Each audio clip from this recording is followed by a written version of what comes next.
she's rather played Swiatek in. 30-15 here, second serve. Swiatek with a big swinging cross-court backhand, which was long. 40-15. I haven't introduced you. Chris Bowers, welcome back to AO Radio. Thank you. Well, good to be with you, Matt. You've been here, I've just arrived. Great to be together on air. Well, yes. You were reporting on another sport, which we won't mention, because my country did it particularly badly. 40-15. Dart out wide with her serve. Swiatek to the middle of the court. Dart trying to control the rally. Her backhand is long. That was an awful backhand. Corner. Yep. I mean, it was a decent serve from Dart, and she got the short return. That was exactly the one to crunch into the corner. And having not won the last 9 games, she really needs this. Take in. Still game point for 1-4. 40-30. Serves out wide. Swiatek plays to the backhand side. Dart down the line with her backhand. Now on the slide in the backhand corner, trying to get more depth on her backhand. And Swiatek takes a big swinging forehand cross court and then follows up with a backhand down the line. Dart's shot is just long. Her forehand. She looks towards her coach's box. Just those shots that haven't landed. Well, they've landed, but in the wrong place. Yeah. Yeah. And once more, the look to the Hawkeye and saying, yep, it's half a ball outside the line. Yeah. I don't know what they gained from that. Maybe just the assurance that it was out, but she can't change it. No. Maybe they're still getting used to it. And of course, many of them, someone like Dart, who's ranked 123, she'll play a lot of her matches on courts where there isn't electronic review. We're at juice now. Dart plays a backhand cross court and steps inside the baseline, trying to be more aggressive. Swiatek plays her to the backhand corner and chops down on a shot to the service line. Dart plays a good forehand down the line. Swiatek forced a lob. Dart with a smash opportunity.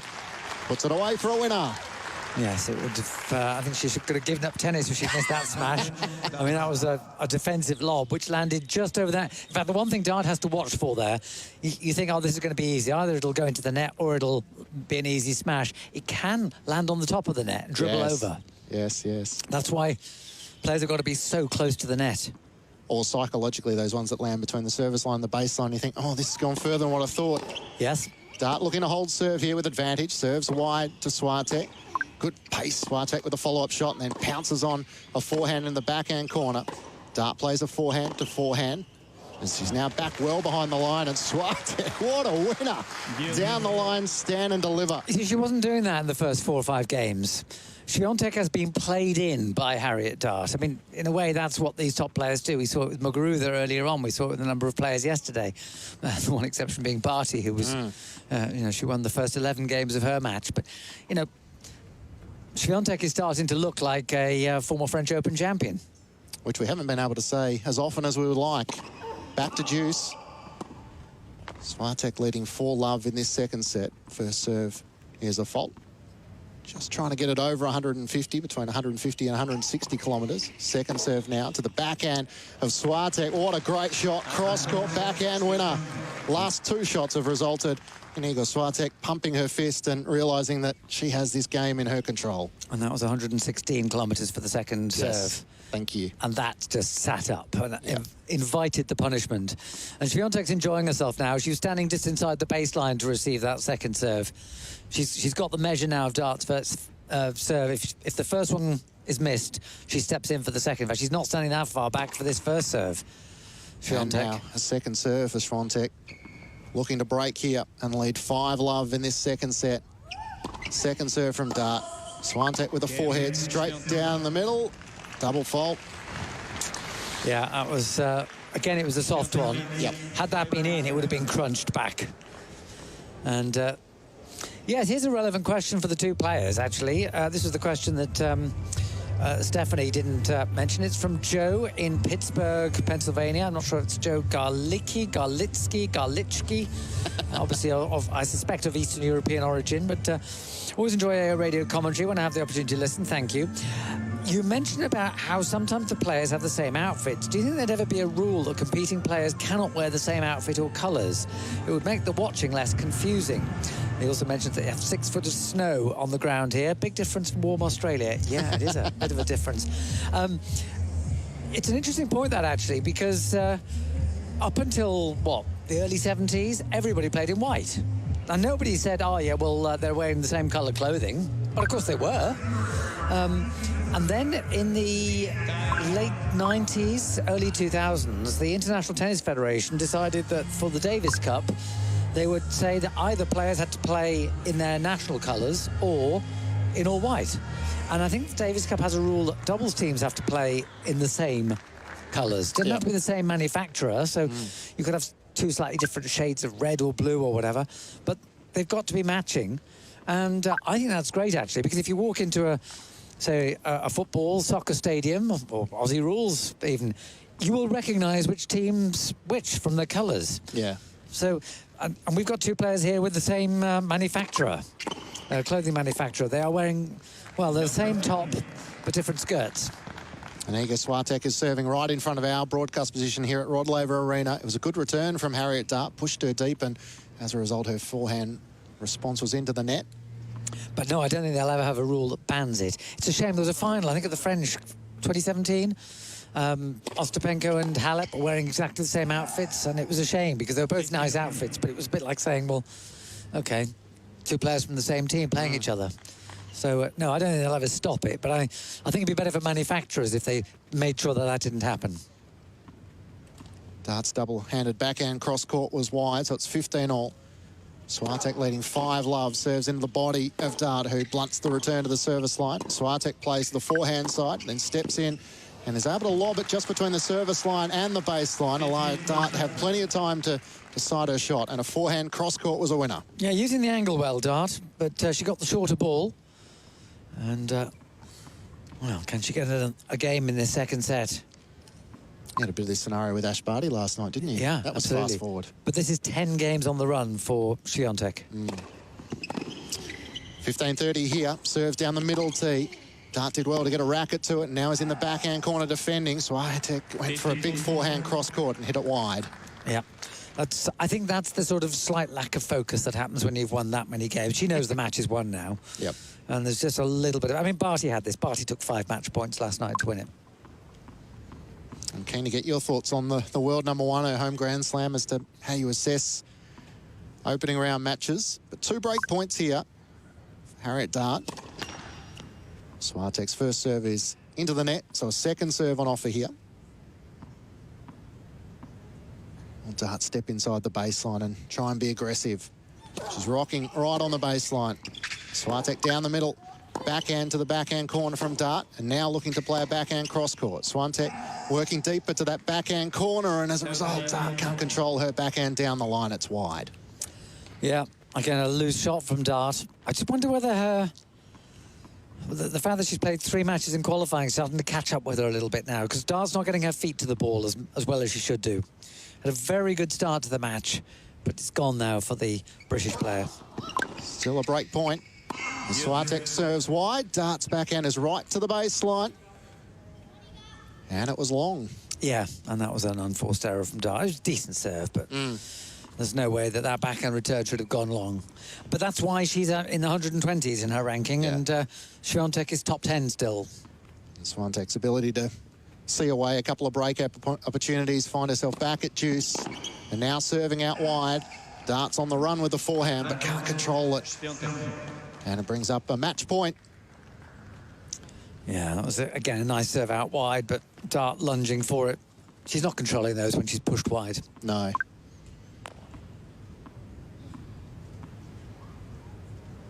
So 1 hour and 11 minutes so far. Swiatek, match point, serves down the middle. Dart plays the forehand right to the baseline. Swiatek whips the forehand cross-court and then follows up once more. Dart's forehand is long. And the number 7 seed, Iga Swiatek, is through to the second round. A slow start in the opening set, but controlling from that point onwards. 6-3, 6-love in 1 hour and 12 minutes. Yes, well, Swiatek is, I would say, in the second line of favourites for the women's singles. Mind you, she's in the bottom half of the draw, and I think a lot of the big names, you know, Barty, Bencic, Osaka, in fact, they're all in the same eighth of the draw. So, you know, you've got players like Muguruza, world number 3. She's got to be, you know, one of the favourites in the bottom half of the draw to get to the final. But if Swiatek can just get a run together, You know, she did reasonably well last week, so a couple of weeks ago. So, yeah, Swiatek could mount a challenge here. Depends also on her state of mind. She's been rather under the radar in the last few months. Takes on Swede Rebecca Peterson in the second round, who won 6-2, 6-3 on the first game on Margaret Court Arena, defeating Daria Gavrilova, now known, of course, as Daria Saville. Having married Luke Saville. Yes. Somehow squeezed a wedding in Australia, which I'm incredibly envious of, Chris. I've had a couple of postponements in the last 2 years. Oh, so you're not married yet? Not married yet. Okay. It's been a long runway. Right. Hopeful of getting there one day, but my fiancé said if there's no dance floor, there's no wedding. So for the moment, we've had to postpone. Okay. Well, there are plenty of good couples that aren't married. There's that as well. So Harriet Dart makes her way from Rod Laver Arena. Bit of a wave to the crowd with the towel wrapped over her shoulder, but a bit disappointed as to how it quickly turned from that opening set. And it was all over in an hour and 12 minutes. Swiatek was about to walk off and realised, oh, no, Brett Phillips is waiting to do the interview. Yeah. Which some players would be quite happy to just walk off. Let's hear the response from the world number 7. Iga, congratulations. Thank you. The start, not exactly the start you would have liked, but you got into a nice groove after that.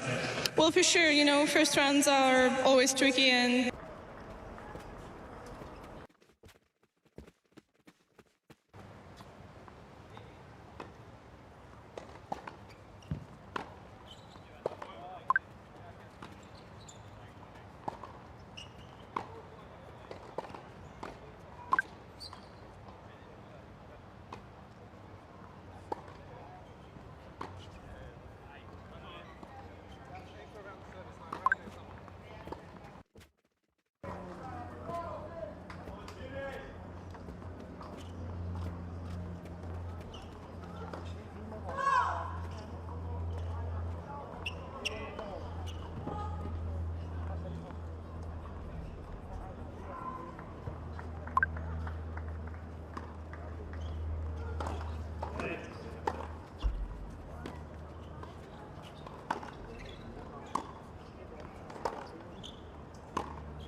With the sun out there on the other side, it was pretty hard to serve, so I told myself just to be patient, and I'm playing really good on practices, so I had this faith in myself that I'm going to find the rhythm somehow.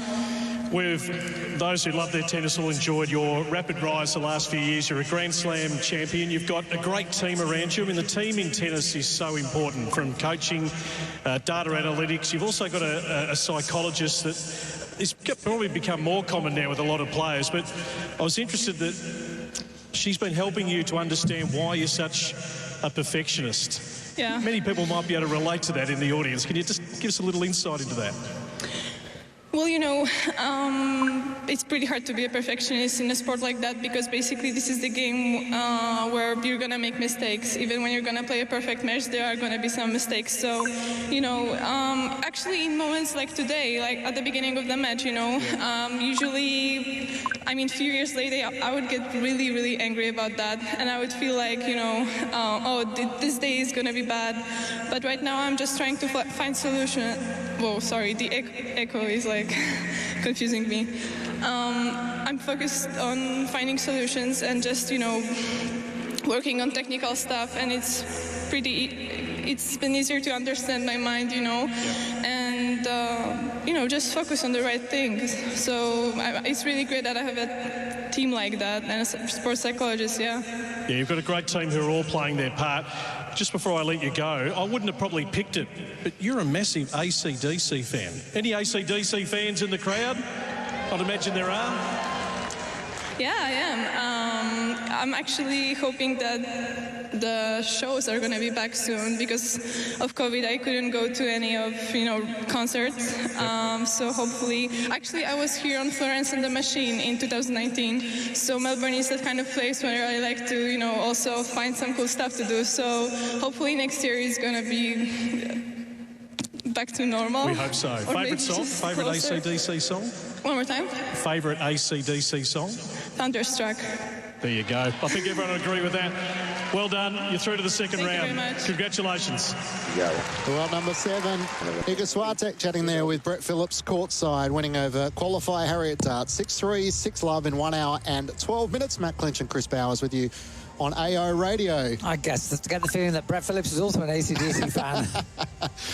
I was almost going to say, coming in off the back of, Craig Gabriel, did feel like we're changing the musical tone. So for our listeners who can get in touch with us through the various measures, you can email us, you can fill out the Ask the Booth form via listening on AO Radio via the app. That's the way I was listening as I was travelling back while watching the cricket. Or you can email us at aoradio@tennis.com.au. But yes, for so many musical performers, they've been restricted in their work. Certainly in Australia, Chris, I don't know what it's been like in Europe, so we haven't had too many live acts, and for a lot of those people that work around the performers, they've been out of work as well, so a tough time for them. It's been very tough for the creative industries. Although having said that, there's been, certainly in the music world, there's been developments in terms of people putting ensemble pieces together, through clever recordings, through Zoom recordings, and online calls.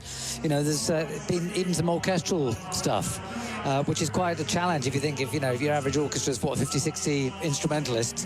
To get everyone like that together, it takes a tremendous amount of work. But there's been some great stuff produced during the pandemic, so it brings out the creativity. But yes, it has been tough for the creative industries. It's just not quite the same over Zoom. I have watched the odd concert. There was Jimmy Barnes, who's an Australian performer here, was doing some great sort of acoustic stuff with his wife, who would learn to play the guitar, and she would try and play the songs, and he would sing them as she tried to learn it. So it was a nice little challenge for them in lockdown, but it's not quite the same, although you can do some things more creatively when you're not all together in the same room. It's not the same for the people attending or trying to watch it. No, but, people forget. Well, we've been reminded of it recently. The Beatles spent the last 4 years of their time together doing pretty much all studio stuff, apart from that one concert on the roof, which people could have seen in the Get Back video that came out a mere 7 hours, 50-odd minutes.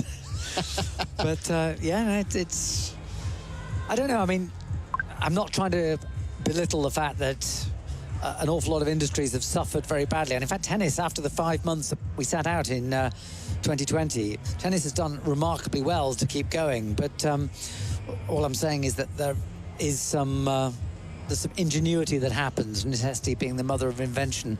And you know, I think we ought to acknowledge that, as well as saying that you know, people have missed an awful lot of things like concerts. I mean, Rod Laver Arena is used for a lot of concerts, isn't it? Absolutely. Normally sort of the biggest stadium in Melbourne, when you're having some of the big artists that come out to town. There's smaller sort of venues down the road just here in Richmond that you can go along to, and of course more specially designed for the musical acoustics. But this is sort of when your biggest bands come to town, this is where they play. So we haven't had anything here for probably a couple of years, which is, it's nice to be sitting alongside you, Chris, because I know the challenges of getting out to Australia, and keeping in mind that last year we had, you know, a week where we had no fans in attendance. So just coming back into Melbourne Park, the buzz and the atmosphere, the soundtrack that goes alongside with the tennis, it felt like a more complete occasion. And it was worth all that form filling that we had to do to get into the country. Well, there's changes that have come with it. So I have to give a special shout out to Fiona, who I said, have a listen to AO Radio. She was able to guide me into your path to get down to the commentary box, because it's all changed. There's Kia Arena now.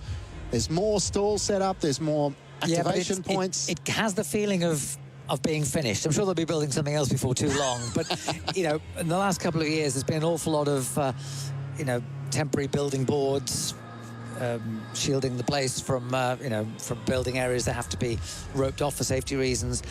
But it's been complete now, and it feels like this is going to be the venue for the next few years, as it stands. Where does it stack in terms of the other Grand Slams? Every time, as someone who's grown up in Melbourne over the last 10 years, each time you come along to Melbourne Park, it feels like it's getting bigger and bigger. When it first started, the Oval, for those that know Melbourne, that faces sort of Punt Road towards Swan Street here, that was sort of just a small oval, and now that's been taken over as Grand Slam Arena, and you can come in and sit and watch on big screens, and it's a different experience. Well, I still think of it as the old Scotch Oval, which is the name of it. Yes. Now it's called Grand Slam Oval. Yeah, I mean, in a way, the site has benefited from the fact that the borders have been able to be pushed back a bit. They've pushed back in 3 different directions, which I think is very impressive. I remember one of the early years I was here watching Amanda Kutzer, South African player, playing out. You know, she had a single-figure seeding that year, but she was playing out on one of the outside courts in the shadow of the Melbourne Cricket Ground, and you know, you've got the recyclable bins being emptied in the court, you know, right next to the court, and it seemed like. I remember thinking, this does not feel like a Grand Slam. And it was a Grand Slam, and it felt like it on the main courts, but the outside courts didn't. What's changed, I think, over the last 20 years is that whatever court you're on, it feels like a Grand Slam now. And I think that's been the big change. The one major that struggles with space is Paris. Yes. Because they are enclosed on all 4 sides. They did a deal to build the Court Simon Mathieu in the Botanical Gardens, which was sort of controversial because it was the Botanical Gardens, but they got a bit of land there so that they could build an extra court. But they are hemmed in on all sides, so there's a limit to how far they can expand. But they've really updated their facility. Wimbledon is expanding across the road. The golf course will soon go from 18 holes to 9, and eventually will disappear altogether because they're expanding across Church Road from where the main site is at the moment. And the US Open did its main expansion in the late 90s when the Arthur Ashe Stadium opened. I mean, the 3rd court, when I first went to the US Open, was had just temporary seating, temporary bleachers on the side of the court, and you'd inhale a good sort of 5 spare ribs in the course of a men's singles match. In terms of working, I've only been to the Australian Open. You've been fortunate to go to Grand Slams all around the world, and of course tour events. Yes. Where is your favourite to work, be it for the facilities or the picturesque scenery? Oh, I mean, you'd have to define them. I mean, what I love about this one is that it's a burst of summer amid the British winter. Given that I am from northwest Europe, you know, it's cold and dark and wet, and sort of you have to work hard to keep your spirits up given the British weather at this time of year, and that goes for a lot of Scandinavia, goes for the northern half of France, the Benelux countries. So, you know, I think a lot of people will identify that. So for me to be able to have this 2.5, 3 weeks, well, last year it was about 6 weeks of like an injection of summer into the middle of winter is very, very special. And in a way, the tournament's almost like a bonus. the most spectacular view is at Monte Carlo. To sit in the clubhouse at Monte Carlo and look out, you've got the court in the foreground, you've got the bay in the middle distance, and you've got the Mediterranean, and you keep straining your eyes to see if you can see, was it Algeria or Tunisia in the background? You can't see that far because of the curvature of the earth, but it's just the most sensational view. I love Gestad. It's one of the smaller tournaments, but it's just a most gorgeous, you know, it's almost like sort of playing tennis on the box of on the cover of a box of chocolates. You know, it's just that picturesque. Beautiful. I'm going to add Monte Carlo to the list of places I need to get to. Yeah, absolutely. To see. And there's something I've got no doubt with listeners from all around the world. It's obviously 16 hours behind in New York, so approaching sort of 10:30. London, we're in the middle of the morning, so 11 hours behind. There's something special about watching Wimbledon, and often the big events happen while you're sleeping. If you're committed to the cause, and there's been some great stories with Nick Kyrgios, and even going back further to the likes of Pat Rafter, you know, if you can stay up in the middle of the night, you always remember those ones in the mind. That's because of the commitment. Exactly. And, you know, we were talking like yesterday evening, Sam Duncan and I, we were covering the Barty match. And we were saying it's the first time she's played here since she won Wimbledon. And he was talking about staying up at 2 o'clock in the morning and pacing the room. You know, would she actually win the match? Would she win the title? And in a way, there is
just came up big.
I realise it's TV coverage, but as a blind person, I very much prefer radio. Thanks for all your hard work. Very much appreciated.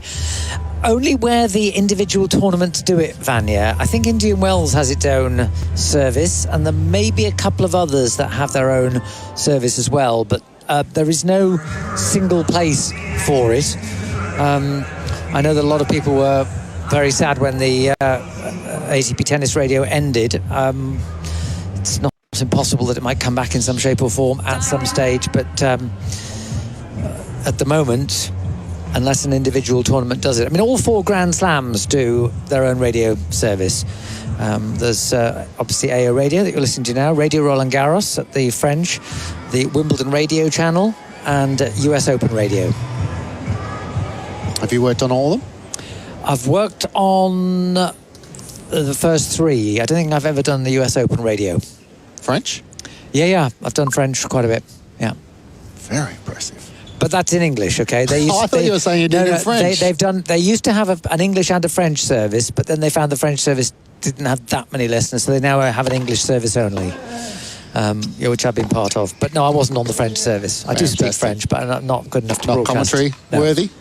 Larsson serving from the far end away from us. Medvedev forced a lob deep in the court, and Larsson able to put away the smash. 15-love, trailing 1-2 in this opening set, which is now 9 minutes old. Larsson in predominantly blue.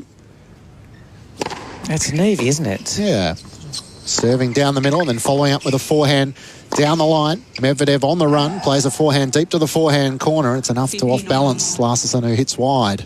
Medvedev's wearing a shirt that sort of reminds me a little bit of a grass court, because it's a light green, but it's got that stripy effect, like you've just mown it. It's sort of like light green and sort of dark yellow stripes. Got a bit of Argentinian soccer sort of about it potentially with the stripes. A bit like the light blue and white stripes, yeah. In the white shorts and the black lacrosse shoes. Larsson serves into the body of Medvedev with a double-handed backhand, plays in the middle of the court. Larsson now just exchanging for the moment, now working some slice in. Medvedev steps inside the baseline, plays cross-court, and it's enough to cramp Larsson, who plays his backhand in the net. Did you mean what you just said then? Does he play in lacrosse shoes, or was he trying to say Lacoste shoes? I was trying to say Lacoste, okay, and I just tried to say it too quickly. This will be fascinating if you've got a tennis player playing in lacrosse shoes. I don't know what shoes one plays lacrosse in. No. I was trying to give him credit for the sponsors, which, of course, like all top players, as Larsson sliding forehand down the line is just long. You were talking previously about the female players potentially not being able to wear the same attire. Of course, there's enormous money to be made in having your own shoe or clothing shirt. Yeah, but I mean, the thing about shoes is after the racket, probably the single most important thing. It might be more important than the racket. Yeah. Larsson here at 15:40, pushing Medvedev wide. And if you're looking about the equalities agenda in tennis, if you want to actually make tennis more accessible, make money available for shoes. You know, rackets can come second, shoes. You know, it takes a long time. You have to be quite good before the racket holds you back. Whereas if you haven't got a decent pair of shoes, not good. Still a break point here for Daniel Medvedev. As Larsson plays slice, Medvedev comes in, looking to play cross-court. Larsson going for the backhand down the line, but missed it into the net. And the world number 2 gets the break. He leads 3-1 in this first set here on AO Radio.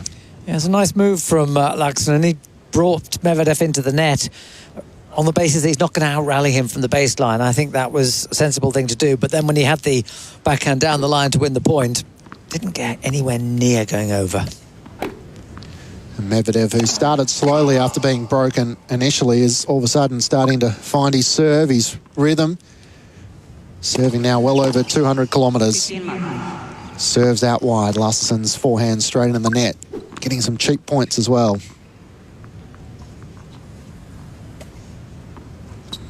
It's quiet, isn't it? Is it just the nature of Medvedev and Larsson? The fact that they are sort of quite self-contained players? Probably feeding off a bit of the emotion. I think later tonight when Nick Kyrgios is in action against Liam Brody, it might be a bit louder. Oh, but that'll be on noisier. the John Cain Arena, which is Kyrgios' favourite. But then if he wins that match and plays Medvedev, assuming Medvedev wins this one, that'll be on this court. Kyrgios will not get his wish to play Medvedev on John Cain Arena. Medvedev with a couple of big serves here. 30 love, serves out wide. Larsson does well to get it in. Medvedev's backhand clips the tape, goes wide.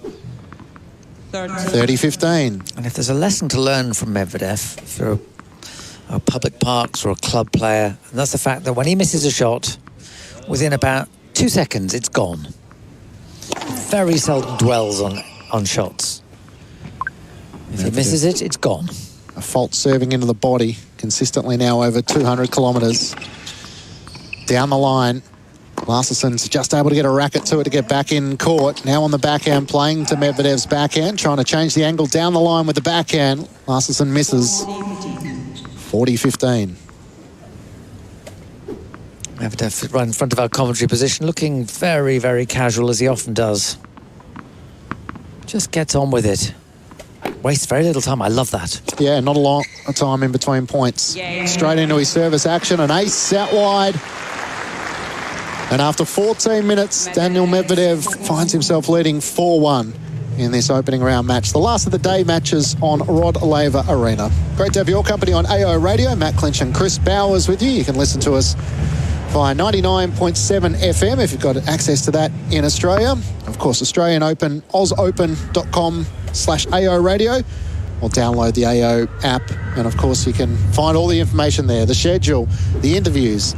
Click just on the right-hand side and you can find AO Radio. And wherever you're wanting to follow the tennis, be it at home or you're working from home or keeping you company throughout the night, we'll be here. And you're entitled to wonder, why are we telling you how to listen to us when you are listening? You are listening to us. If you're hearing this, it's because A, you can tell your friends the different ways of listening to us, and do please tell them. And B, it's if you're listening on your computer and then you have to go out, well, you can carry on listening to us. You just have to do it through your smartphone. Yep. I'm a computer guy at home, because when you're working from home, it's easy to put it on the PC and just have it playing there. We've become so accustomed from working from home, and then the beauty is when you're out and about, you can play it through your phone in the car. And I had my AirPods on as we were in the taxi coming back yesterday, listening to the sounds and excitement from Rod Laver Arena. If you're not into the cricket world, basically there's been a series of matches between Australia and England, which came to an end in Hobart, Tasmania, on Sunday night. 2 days before it should have done, because the English were so inept. And you were covering that? I was covering that. It's been a great experience to cover it, even though it wasn't much of a sporting contest. You've summed that up beautifully. Yeah, no, it was a bit disappointing from England in the end. It was a long tour, led to the fact that they played a lot of Test cricket last year and came out and didn't get to play a lot of lead-up matches, so it wasn't quite the contest we all hoped. Medvedev's showing this is a one-side contest so far, unless Larsson can find some sort of answer here in this first set. I mentioned about the fact that if you're not familiar with cricket, because we're getting an awful lot of listeners from America at the moment. Yeah, I think baseball. It's similar, because Europe is generally asleep at the moment. Yeah. So many of our listeners, Nilton sends greetings from Lawrenceville, Georgia. Lizzie sends greetings from Utah. Utah. It's got to be warm there, doesn't it? She doesn't say how warm it is, but it'll be. I don't think it's as warm as here. Mind you, it's not that warm today. 21 Celsius is the top temperature today. Yep. Going to get warmer later in the week. It's been more humid in Australia over the last couple of months, so we haven't had scorching days of sort of consistent 40-degree temperatures. It's more been that hot, humid, sticky conditions. And Kanim in snow-covered Minnesota has contacted us. So not as humid. Not as humid there. No. Love 30. Larson in a bit of trouble here as he serves out wide. Medvedev plays it deep right to his bootlaces. He digs out a forehand, then steps in with a backhand. On the run, though, comes into the net. Larson slides. Good volley. Better return, though. Medvedev made his way in. A backhand cross-court for a winner. 3 break points again. Larson looks out of his depth here. I'm sorry. Shouldn't say that, really. But, you know, the way Medvedev is playing at the moment, he's beating him with ease. Which is funny, given the first game, was able to break straight away, and almost from that point onwards. Well, he's yet to hold serve. He's seen somewhere in the deep blue sea. Serves out wide here at love 40. Medvedev on the run, plays the forehand to the middle of the court. Larson tries to push him to the backhand side, and Medvedev this time hits long. 15-14. I mean, they're nice, elegant, compact strokes. You could look at a video of Larksonen's game and say, yep, I'll model my game on that, because there's a lot of good stuff there. But nothing is really big. So everything's got to be to perfection for him to really damage Medvedev. 15-40, first serve is into the net. Second serve here, Medvedev waits for it with the backhand, plays it deep to the middle of the court, and then is on the run, backhand to the service line. Larson plays him back to the backhand side, and then some slice from Larson. Medvedev just happy to control the point from the middle of the court. Now steps in, plays the backhand to the backhand side. Medvedev off balance, whips at a forehand, then straight into a backhand. Larson going for the big top spin forehand, but puts it into the top of the net. Medvedev breaks 5-1 in this opening set. It's gone just 19 minutes. Do you know what Larson makes me think of? A practice partner. Yeah. It's almost like he's been brought in by Medvedev's coach to, you know, hit the right amount of balls for Medvedev to get the sense. It just has that feel about it. Well, apart from the slice, there's been nothing really that's troubled Daniel Medvedev so far. No booming serve, nothing that's mixed it up. As Medvedev serving at 5-1 here. Chops back on a return after his serve, and then a backhand into the forehand side. Larson sliding and got there, but he's on the scamper once more, right in the backhand corner. Medvedev comes to the net, his volley is wide. Getting a few gastronomic offerings here. JR from Atlanta, Georgia, talks about, I have my tea and malt loaf ready for a great night. Oh, hello. And someone else talked about coffee and croissant. Who's that? Beautiful. I'll get that for you in a second. 5-1. Medvedev serving out wide at 15-all. Oh, that was Nilton in Lawrenceville, Georgia, who I mentioned a few minutes ago. Milton, great to have your company. Sounds delicious. 15-all, Medvedev down the middle. Larson can do little, but just double-handed volley back to the middle of the court. And this time an unusual error from Daniel Medvedev.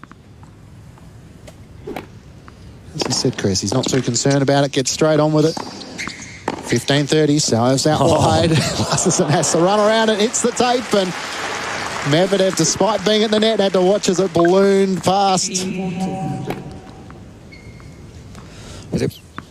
that land on the baseline? I thought that went... Took the tape. Took the tape. Bounced over Medvedev. I thought it might have gone long. Landed in. It was in, yeah. One for the highlight reels, and there hasn't been too many of that. A chance to break here. Medvedev at the net. Larson trying to pass him, but his volley is wide. 30-40. Still a break point opportunity here. It's the only games that Larson is winning. It's, well, he hasn't won this one yet. Is on the Medvedev serve. 30-40. Medvedev's first serve, a booming serve down the middle, is long. Larson waiting on the baseline, steps in now, waits the backhand, takes a bit of speed off it. Medvedev, beautiful drop shot. Larson came racing in, but realised it was well beyond his reach. How superb is that to play that and not give it away to your opponent what you're about to do. Well, he disguised it and then had tremendous undercut, which meant that even though you're on a hard court, which is the hardest surface to play a drop shot on, it's still out of Larkson's reach. A couple of break points have gone straight away. And another big serve from Medvedev. Larson can't keep his forehand in play, so it brings up a set point after just 22 minutes. Medvedev down the middle, wrong side of the line, a fault. Second serve now. Larson steps in, takes a high backhand right to the corner. And Medvedev's shot down the line hits the pole.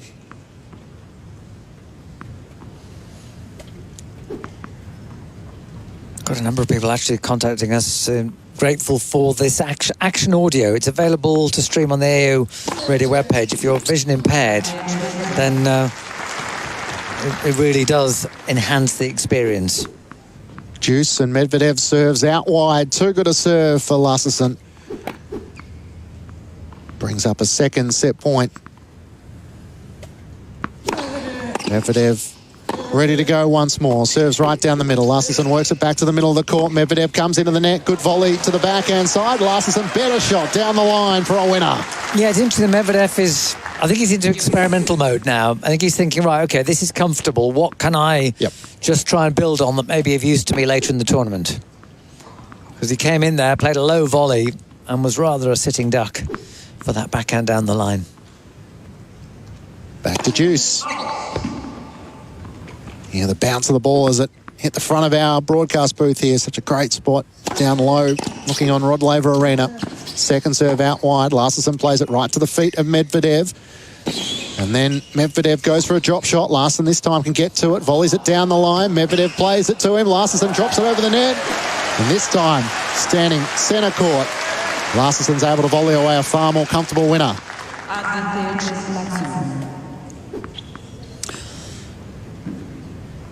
Again, Medvedev is trying things that he might not otherwise have done. I thought it was good to see Larson at the net then.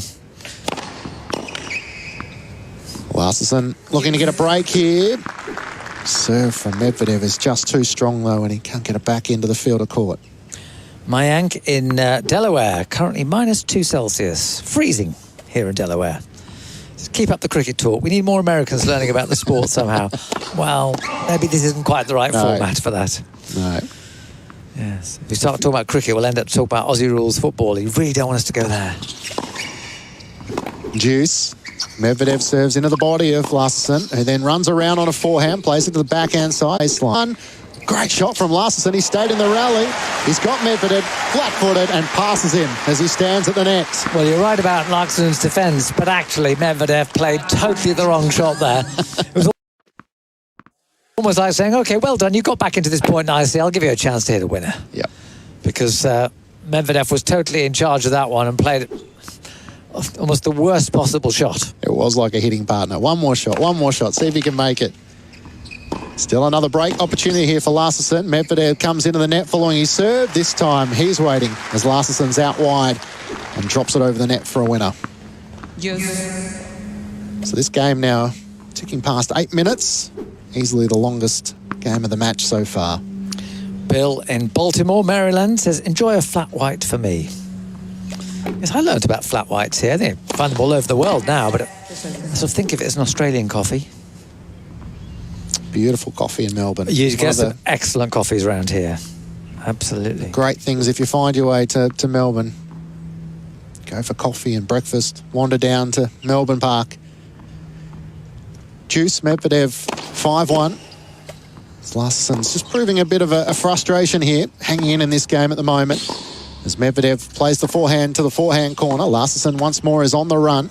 Now plays a backhand slice too deep in the court, really, for the shot he's trying to play, and it hits the top of the tape and falls back on his side. Another third set point for Daniel Medvedev here. Almost had the chance to end this set about 8 minutes ago. This time serves into the body of Larson. And Medvedev takes the first set 6-1. It took just 26 minutes. Great to have your company on AO Radio. We'll be back in just a minute. Make your AO one to remember and enjoy a once-in-a-lifetime experience at Atrium Eatery with none other than head chef Ben Shuri, featuring amazing views and sustainable local produce. Or visit Melbourne's godfather of Italian cuisine, Guy Grossi, bringing his signature 3-course menu to the Glasshouse, just metres from where Olympic history was made. Take your AO experience to the next level. Explore the full range of premium experiences at ozopen.com. This year, the Australian Open is making all centre court matches more accessible to people living with blindness and low vision with Action Audio. Action Audio uses ball tracking technology and sound design to give people with low vision more information about what's happening on the court in real time. To hear Action Audio broadcasts, visit action-audio.com. That's action-audio.com. From the best seats in the house to the best restaurants in the world, find an AO experience that's made just for you. Enjoy a 4-course signature European menu created just for the Australian Open at Penfolds Restaurant with world-class head chef Scott Huggins. Or walk in and enjoy a 2-course lunch between matches at Penfolds Bistro. Take your AO experience to the next level. Explore the full range of premium experiences at ozopen.com. Hi, this is Alison Risk, and you're listening to AO Radio. And it's great to have your company on AO Radio. Matt Clinch and Chris Bowers with you after Daniel Medvedev has taken the first set. Second set. 6-1 in 26 minutes. Whereas previously, Iga Swiatek was through also in 8 sets, and Garbina Muguruza 6-3, 6-4 in the first match on Rod Laver Arena.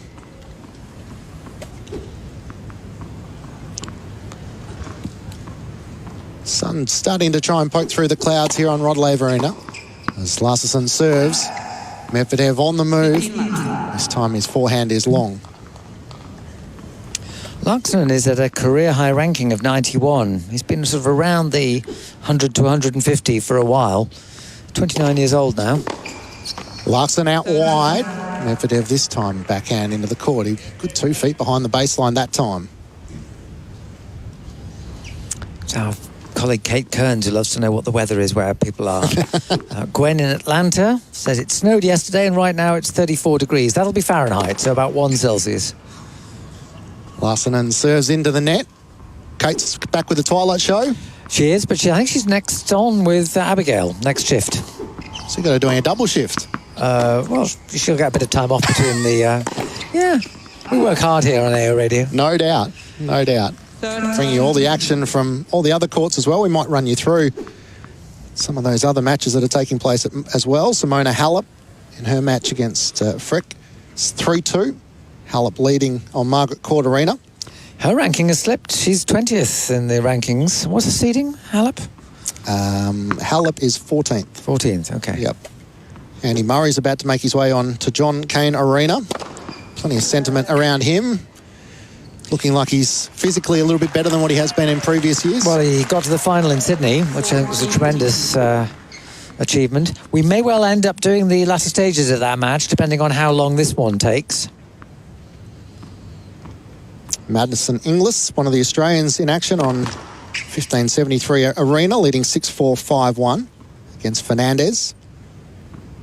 And Jordan Thompson in a match on court 3, taking on Steve Johnson. Lost the first set in a tiebreaker. Johnson 7 points to 5, and then they're locked in the second set 6-all.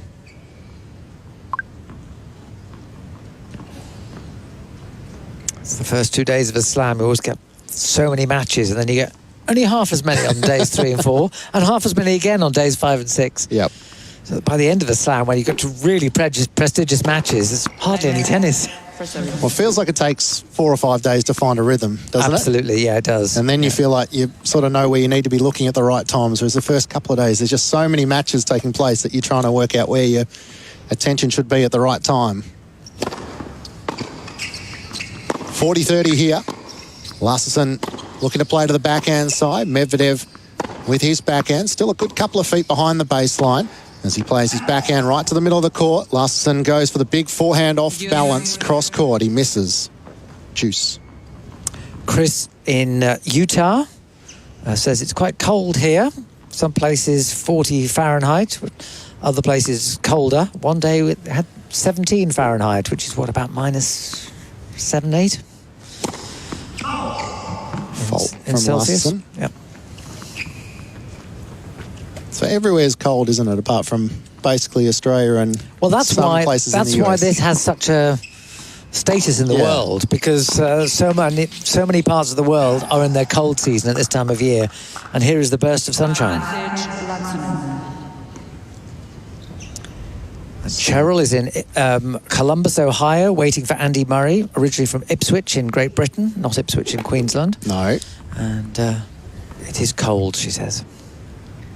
Larsson with a chance here to break. His first serve is out wide and a fault.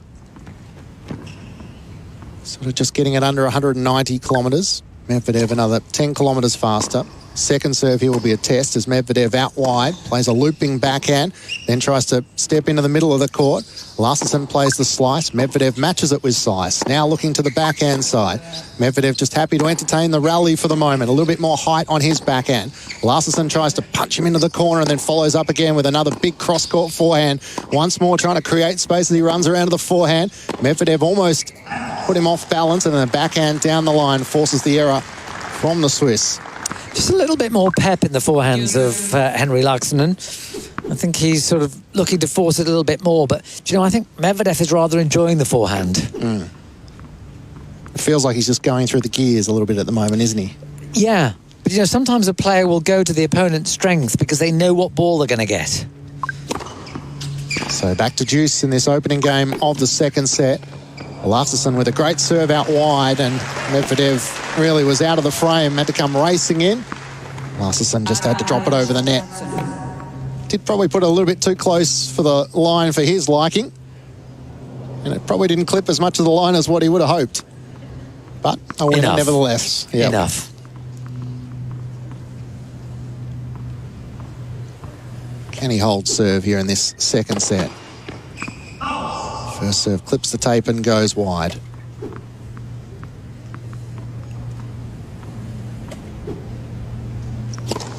Takes his time in between serves. Second serve, Medvedev awaiting, plays the backhand in the middle of the court.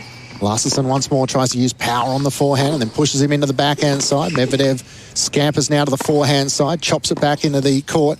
Larsson in control. Medvedev having to play to the forehand side. Larsson ran around, went for the big forehand down the line and missed it. Medvedev happy to chop his forehand there. He's using an awful lot of chopped forehands. That one sat up. Larsson tried to wrong foot him by going into in and put his forehand wide. Just feels like he's got more time, doesn't it, Medvedev? Yes. Just can control it. When he's under pressure, he can play those forehands that just allows him to get in position. Larsson not really with the weapons to try and put him away in one shot. Now he's trying to move Medvedev to the backhand side. It runs around. Larsson found himself off balance, somehow was able to get it into court, and then Medvedev with an error plays a forehand long. See, I think Medvedev is trying to give himself challenges in this match. He knows that really he has the match won, and anyone in the top 100 can beat anyone else in terms of the strokes, but you know, Medvedev is very comfortable on this court. Larsson isn't. I think he's just trying to do a few things to give himself challenges. Larsson once more still trying to hold serve. Good serve into the body of Medvedev. He now goes with the forehand, but it's into the net.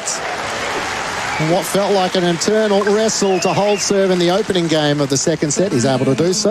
Larsson leads 1-love in the second set after Medvedev took the first 6-1. It's the first game he's won on serve, Larsson. Yes. Only the second game he's won in the entire match. Which it felt like psychologically was a very important moment. It mightn't prove to be, but just to try and potentially build on. Sometimes players need a set to settle down, especially on an enormous arena like this. I mean, when you're out there, it is a bit like sort of you're on an island cut loose in the middle of the ocean, because there is such a massive run back. In fact, the run back, I would say, is about 70% of the distance from the baseline to the net. It's that big. And we hear players working more and more on the mental side of their game, whether with psychologists or mindfulness experts, to try and make sure that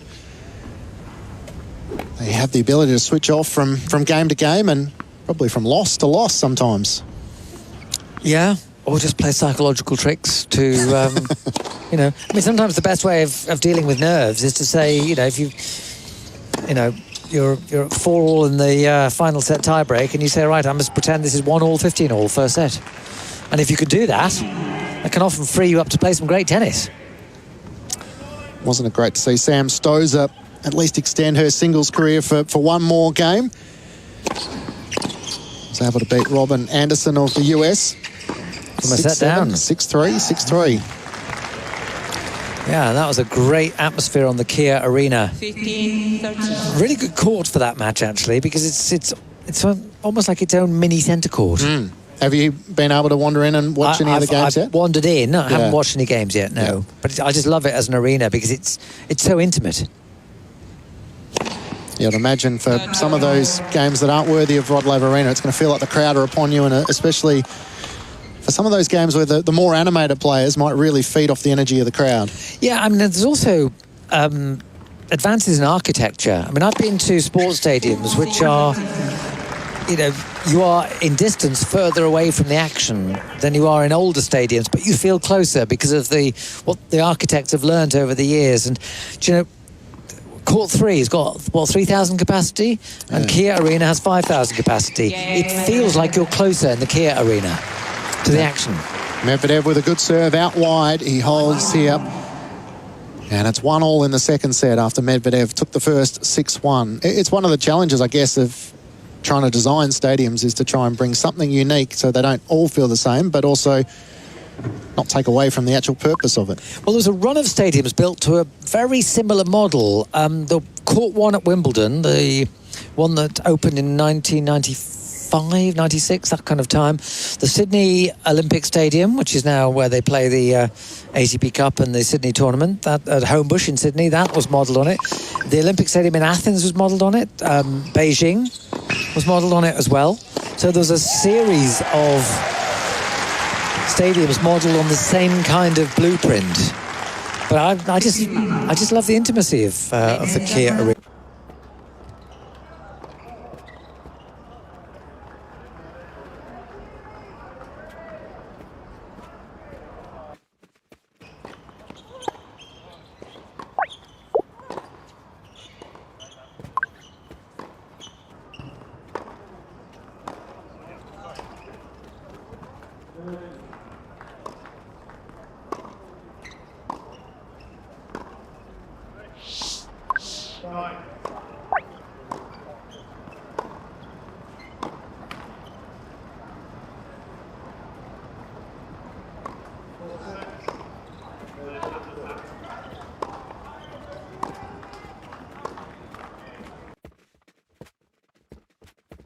Be it through the shot choice in which he's playing, or potentially just Medvedev's ability to put him in awkward spots. Medvedev's on the run here on the baseline. Larssson's playing a forehand.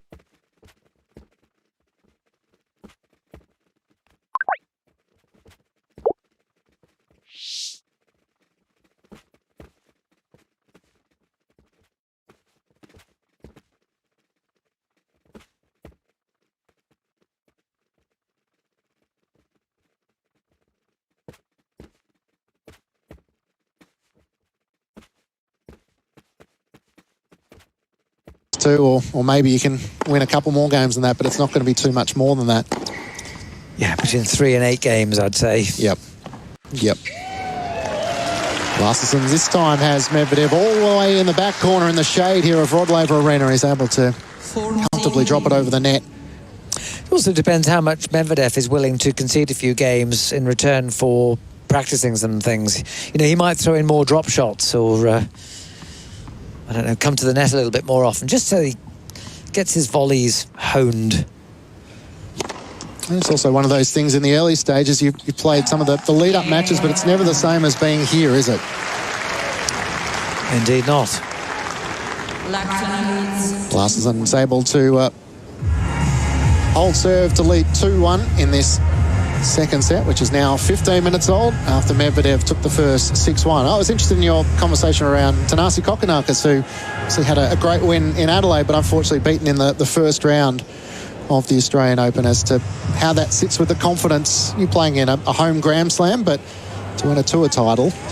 Is it more significant for his career? Yes, I think it's... one of the things I was saying last night is that if he had the chance to win Adelaide and lose in the first round of the Australian Open, or say lose second round in Adelaide and win a couple of matches at the Australian Open, it might be better for his bank balance to do the Australian Open because the prize money is so much greater. But in terms of his rehabilitation on the tour, what he did in Adelaide is quite fantastic. And you know, this has been a slow return from physical and mental setbacks, and I'm so pleased for Kokkinakis. It's interesting that, you know, players like Federer and Djokovic have sent him messages. So, you know, great achievement. Very pleased for you. And yeah, you know, there are 4 nations that have the good fortune to have a Grand Slam tournament, and their players can pick up some very nice paychecks if they lose in the first round. But ultimately, your progress is measured on how you do on the tour, both Challenger and full tour events. And winning in Adelaide may well give them ranking points to, you know, get him into more full tour events. You think of someone like Dan Evans last year, similar sort of scenario. Well, Evans worked very, very hard to get himself, got himself into the top 30. But that was a lot of hard work after a couple of setbacks in his career, a couple of them self-inflicted. Medvedev with a big serve down the middle. Larson puts his forehand into the net, so 30 love.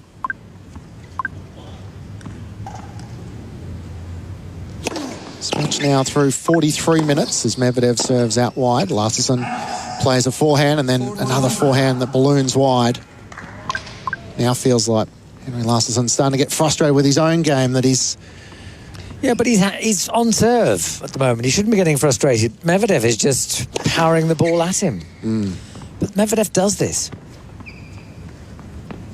40 love, first serve into the net. Second serve out wide is a double fault.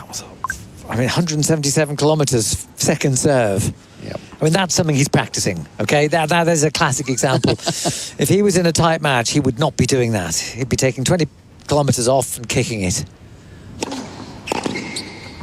40-15, Medvedev out wide, steps inside the baseline, awaiting the return, and looking to control the rally as he plays to the forehand. Larson plays the forehand cross-court, and then on the scamper for the backhander. Now sliding with his backhand, doing well to control it, given he's running from side to side. Medvedev stretches in once more, chopping down Larson, and Medvedev whips the forehand topspin down the line. Very little that Laaksonen did wrong in that point. Medvedev was in control all the way. As a player with immense confidence. I'm impressed with the way Laaksonen has upped his game in the second set. If he can hold on to another couple of service games, this could yet be an interesting set. I feel like this might be the interesting game. 2-all in this second set. All our chats about the weather and how cold it is in America. Because we forgot Hawaii, didn't we? We did. And Sydney in Kona, Hawaii says, I've been listening to you while hitting some balls against the wall. Behind me, a golden, beautiful sunset. Oh, very nice. What a picture that paints. Oh, pour me the tequila, please. Larson with his second serve down the middle. Medvedev on the stretch out wide. Larson once more with the error as he goes down the line with the forehand. That's another way to take in AO radio, isn't it? What, with a glass of something? Yeah. Yeah. A sundowner. Yeah. Might bring in one of the other courts in a moment's time. As Medvedev is coming in here beautifully, sliding. You can hear the sound of his shoes and, well, executingly beautifully, a drop shot over the net on the backhand side. Well, not only did he slide into that, but he really undercut that ball. Lovely control of the racket. It's just made to look so easy, even though it was far harder than that. Larson serves out wide, has Medvedev now running the backhand side. Following his return, a lob, and Larson this time is able to put away the smash for a winner. Yeah, I didn't like the technique on the smash from Laaksonen. I wonder if Medvedev will have noted that, because well, not a great lob on that occasion, but Laaksonen dropped his left arm very quickly. 15-30. Larson serves into the net. Medvedev took the first set 6-1, 2-all in the second. Larson's second serve, 15-30. Medvedev plays the backhand cross court, now onto the forehand side. Right to the feet of Larson, off balance, plays to the backhand side. Now tries to hit with a bit more power, running around on the forehand. Medvedev just happy to exchange backhands cross court. Now switches to the forehand. Larson tries to put him into the backhand corner. Good lob right on the line. Larson with a forehand cross court. Medvedev matches it with him. Good rally taking place. Larson now tries to change it to slice, and it's not the right call. That's an odd shot. And he may pay a heavy price for that one. Playing the slice is fine, but he was looked like he was looking for a drop shot, which was not a good choice of shot. And it just rather drifted into the net. 15-40. Medvedev with another chance here to break. Larson serves out wide. Medvedev's return forehand clips the tape, then follows up with a forehand cross court. Larson with a bit more height cross court. Medvedev goes down the line, steps inside the baseline, plays the backhand winner beautifully cross court. Bit lucky as it clipped the tape in the process, but Medvedev leads in the second set 3-2, having got the break. I'm sure, Chris, you're keen to find out what's happening on John Cain Arena. That's where Pete Mercado is watching on. Pete, hello. Hello, Clinchy. Hello, Chris. Yes, Andy Murray's here, and there's a nice crowd following him as well. An early break of serve for Andy in the opening sets. We are in the early stages. He's leading 2-1 against Nicholas Basilashvili, the 21st seed, and they're playing back-to-back matches. They played in Sydney last week. Murray getting the win 6-3 in the third there.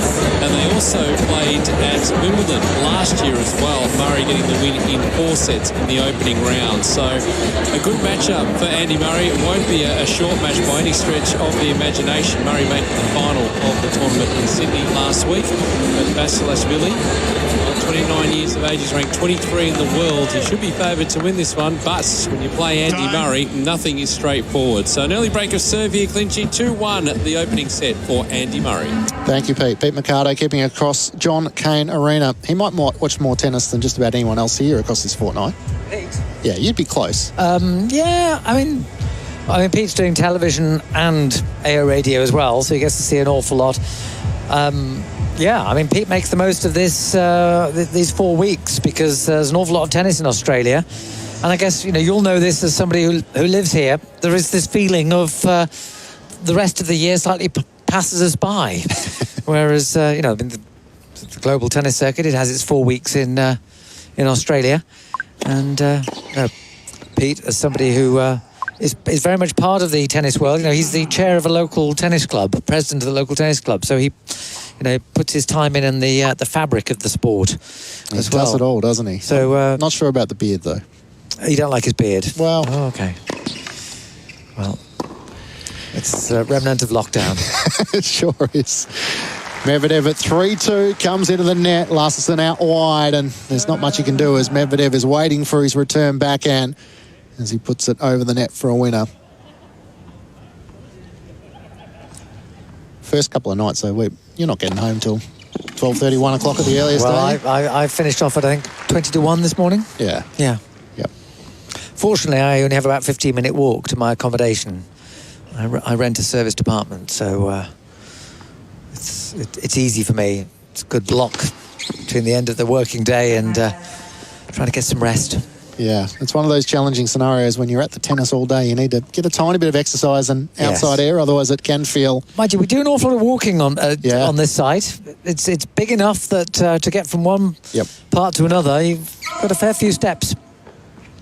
I've never measured the amount of steps I do in the day here, but there'll be a few. Pick up a few, yeah. 40 love here. Medvedev with the second serve out wide. Larson stepping inside the baseline. His backhand is right in the middle of the net. So, well, we've had all the people listening in North America, but now here's Daniel from just down the road in St Kilda Road, Melbourne. Over the years of the AO, what would you say are your all-time favourite matches? Oh, good Whether one. it be a famous final or a memorable 5-set thriller, which stand out as your favourite AO moments? And he offers, by way of Starting the discussion, the Hewitt-Baghdadis match, which finished at 4:34 a.m. So I worked that one, Chris. Did you? Yeah, the ones that stick in your mind are always the weirdest ones, where you start at sort of unusual hours and you think, righto, we might finish here at 1, 2, 3. Hey, might as well finish when the sun's coming up. Let's make this really unusual. 15 love. Larsson serves out wide. Medvedev plays it once more. Larsson stuck on the baseline, plays a forehand in the middle of the net. Well, the one that springs to mind for me is the quarterfinal in 1995, Sampras against Courier. Because like all great matches, it had an extra dimension. It wasn't just on the tennis court. Courier took the first 2 sets, I think both on tie breaks. Sampras won the third. And then halfway through the fourth, I think Courier was leading by a break, and someone shouted out, "Do it for your coach, Pete." And the thing is, Pete Sampras' coach, Tim Gullickson, had just been diagnosed with a brain tumour. Right, yeah. And Sampras burst into tears. And he played the whole of the rest of the match with tears streaming down his face, and somehow managed to win the match. A most remarkable match. Lost the final to Agassi, but still an amazing event for, you know, that was one of the greatest matches I've ever seen. But again, the emotion of a match makes it stick in the mind. Yes. There's others where you think of some of the finals in which we've seen between Rafa and Roger and well, Novak the 2017 was remarkable. And the calibre of tennis you've seen there is going to be hard to beat. But I've got to be honest, there's something about some of those older generation ones almost sort of spring to mind straight away. I would say the 2017 final was Roger Federer's greatest individual moment. And there's quite a few in his career. Yeah, it's a big call. But yeah, hard to argue. From, the 20 minutes that he played from 1-3 down, 5th set, to beat Nadal with 5 games on the run, coming over his backhand on that high bouncing ball. I mean, and then finishing off on a Hawkeye challenge. Just an incredible sporting theatre. 30 all. Larsson serves out wide. Medvedev right in the back corner. Races around to play a forehand. Larsson now with an off-balance forehand. Medvedev did well to get right in the corner on the baseline. Larsson now plays right with the backhand. Medvedev with the drop shot. Larsson, great shot, great angle. Got into the net, was able to whip it cross court.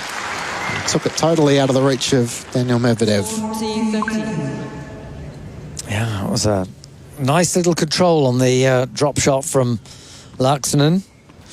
It's hard to beat Medvedev with those, but he got it absolutely right. Just brushed the outside of the line. And Larsson holds serve here. First serve is long. 40-30, trailing 2-4 in this second set. After Medvedev took the first 6-1. Second serve into the body of Medvedev, whips away a forehand to the forehand side. Now looks to push him further into the forehand side. Larsson plays it back and now on the slide with backhand slice. Medvedev works him into the backhand side, more angle. Now steps in, goes with slice himself down the line. Larsson's out of position but staying in the rally so far. Backhand slice to Medvedev's backhand. The two work from backhand to backhand as they continue the rally going. Larsson offers a little bit more flight, tries to change the angle slightly. Medvedev played it, and Larsson from the service line couldn't quite get underneath it and plays it in the net. I talked about Medvedev is experimenting. Yeah. Well, he played 2 shots there. One of them was the most remarkable slice, where he cut right across the ball, and it was like a banana shot. It really was, but he placed it superbly. And then he played another slice cross court after that. Kind of shots you wouldn't normally see him play, but I think he's just experimenting. So thank you for your question, Daniel, about the matches that stand out. Yeah. We'll throw it over to Kate and Abigail, who are coming in after us. Juice. Sure, they have plenty of matches that stand out. The reason we mention as well the different ways you can listen is I can remember being a kid and my dad wouldn't let me watch TV, but he'd let me listen to some of the sport late at night until you fall asleep. And so I can't remember how we got the coverage, but it was Pete Sampras sort of in the, what are we talking, 90s, mid-90s here. And Dad would often come in and look to turn the radio off and I'm not asleep, I'm still listening. Well, I was asleep until he tried to turn the radio off. Possibly. But we used to get some of it through the BBC World Service, and now it's great with each Grand Slam having their own app that you can actually put it on and sometimes fall asleep and sometimes wake back up again. I did the same as you, but with one difference. My dad didn't know I was listening. You can hear the home crowd supporters. Larsson's able to hold serve. He trails 3-4. But after losing the first set 6-1, he's been far more impressive in this second set. I think it's time for us to depart there, Matt. Righto. Well, Chris, it's been great to once more share the airwaves with you. Stick with us on AO Radio. More coming up in just a moment. Make your AO unforgettable with one of our premium experiences. Rock Pool Bar and Grill returns with the AO with a twist, teaming up with global powerhouse Burnt Ends to create a once-in-a-lifetime culinary experience. Stay close to the action and book a superbox featuring signature dishes from Penfold's Restaurant and Bistro. Explore the full range of premium experiences on offer at ausopen.com.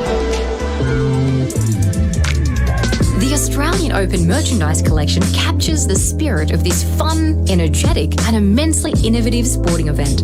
Our brand new collection is filled with surprises.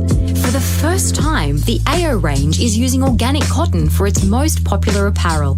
We're also partnering with world-class brand Ralph Lauren on a co-branded collection, which embraces the same sustainability initiatives. And Adidas also joins the game, collaborating on a performance range with recycled polyester. Visit one of our stores in the precinct or shop online at australianopenshop.com. This AO, go all out with the kids. Check out the zip line, thrill a ride, the ANZ Tennis Hot Shots. There'll be a virtual obstacle course, water play, climbing walls and much, much more at the AO Ballpark presented by Emirates. The ideal place to spend the day with the family at the AO this summer. Explore the full range of premium experiences at ausopen.com. Hi, this is Ash Barty and you're listening to AO Radio. And you're now in the company of Abigail Johnson. And Kate, give me a pronunciation on your surname. Kearns. Kearns. Here we go. I didn't want to butcher that one. No, that's all right. Meet Kate yesterday. Go forth and butcher. Go forth and butcher. Not if I can help it. I do my best with most people's names to butcher them, especially the tennis players. You'll recognise Kate's voice. She's an old-timer here. In fact, I think she's been coming here half my life. It's just to expose that. My first time here. My first day in the booth yesterday was a good one. I'm grateful to have you with us, following along at the heart of the action. It never gets old, this view from the commentary box here on Rod Laver Arena. And Daniel Medvedev is enjoying the view at the moment as well. The number 2 seed up a set and a break on Henry Laaksonen of Switzerland. And with that hold of serve to love, it is 5-3 in the second, and all the pressure is on his 29-year-old opponent.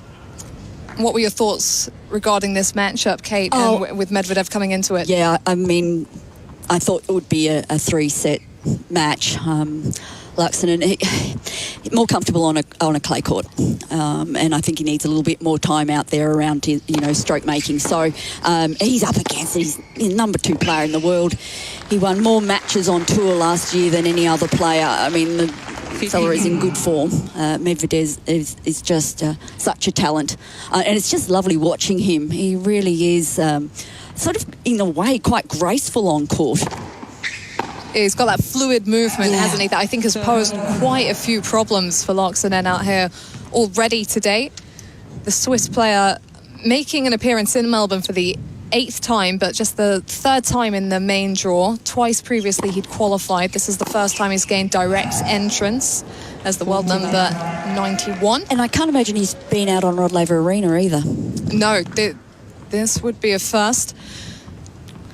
I think we're just going to jump off to John Cain Arena just briefly, because we've got a set point for a certain Andy Murray of Great Britain. Who's got that for us? Hey, a pair up here, Abigail. I just want to give you some good news. Andy Murray, 6-1 the opening set here against Nicolas Basilashvili, the 21st seed. Pretty comprehensive set of tennis, 23 minutes, pretty quick by Murray standards, and he set the tone early and has been able to run away with it. So good positive signs for Andy Murray, first up here, but still a long way to go. A nice little update there on the progress of Andy Murray. There have been some lopsided scorelines so far today, Kate. If we look at the first couple of matches on Rod Laver Arena even, I mean, it was Iga Swiatek on just before this one, 6-3, 6-love over Harriet Dart. So the seeds are looking to make a habit of it, but bad news there for Nicolas Basilashvili, the number 21 seed against the 3-time Grand Slam champion, but wild card in Andy Murray. You can hear the atmosphere rising a little bit on Rod Laver Arena. It's game point for Henry Laaksonen. Is that match, that is out on John Cain Arena, yes? with Murray because that is his favourite court. Oh, is it now? Yes, a bit like Nick Kyrgios, likes to play out there for at least the first week if he can. But of course, in the past years with his seeding, that's often been difficult. But that's something that I know that he's very comfortable out there, likes playing John Cain Arena. So, bit like, as I said, Nick Kyrgios is in his own backyard.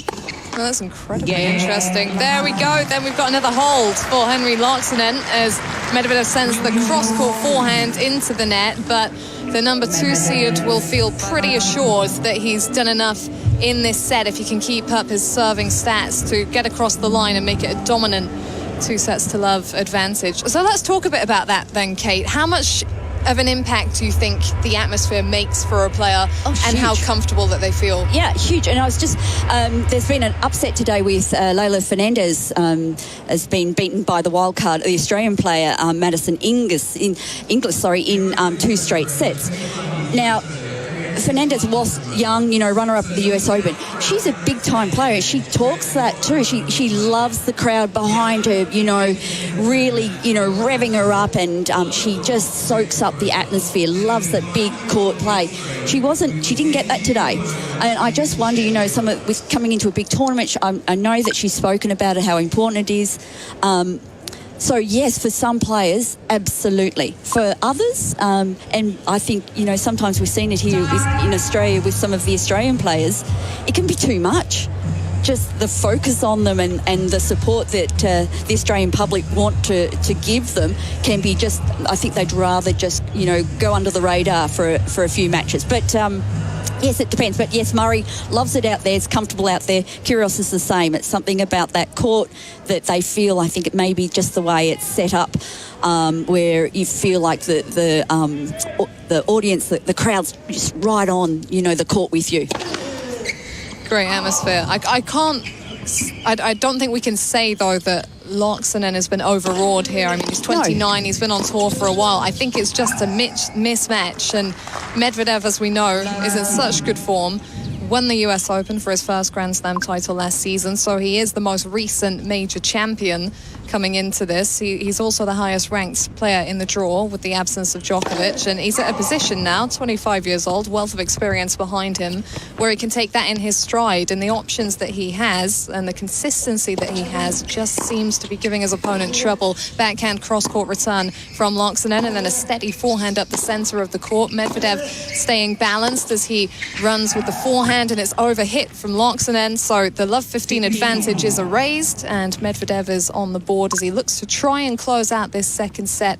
He's serving at 5-4. Laaksonen in a really good position then to win that point, though. He's stepping into the court, but just too much on the forehand. That's the pressure from Medvedev and his game. Second serve comes down the tee, kicks into the backhand of Laaksonen, who puts it steadily up the middle of the court, follows up with a backhand slice, cross-court backhand from Medvedev, staying low over it and into the net from Laaksonen.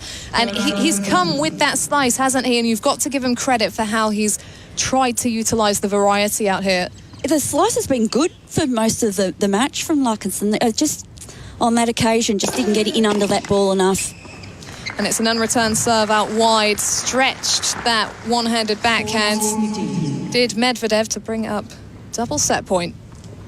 Looking for that 2-0 advantage. This is the third match of the day on Rod Laver Arena.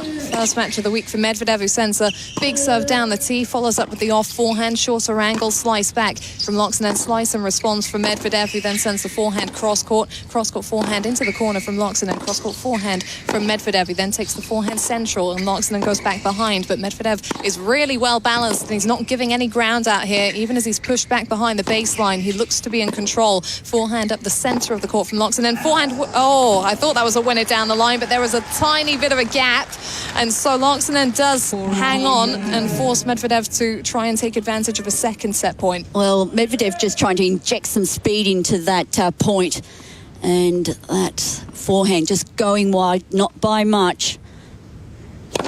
Here we go then.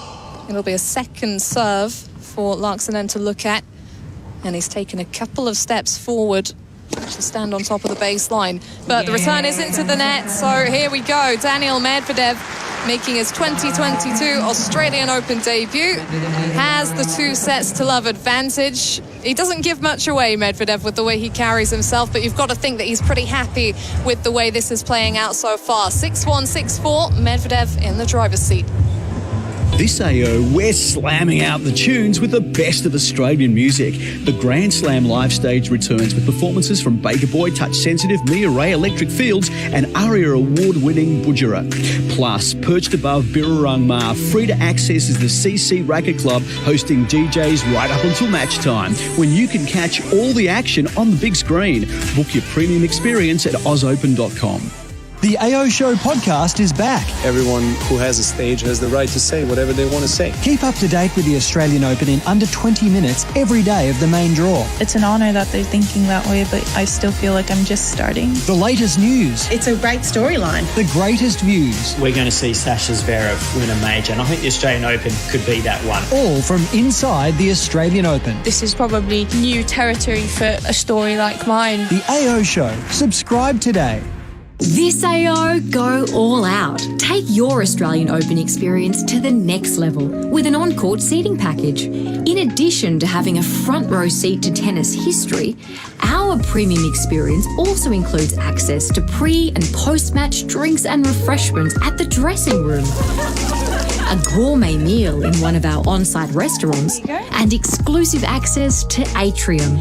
Make your AO completely unique and entirely unforgettable. Book your premium experience at ozopen.com. Hi, I'm Daniela Hantuchova and you're listening to AO Radio.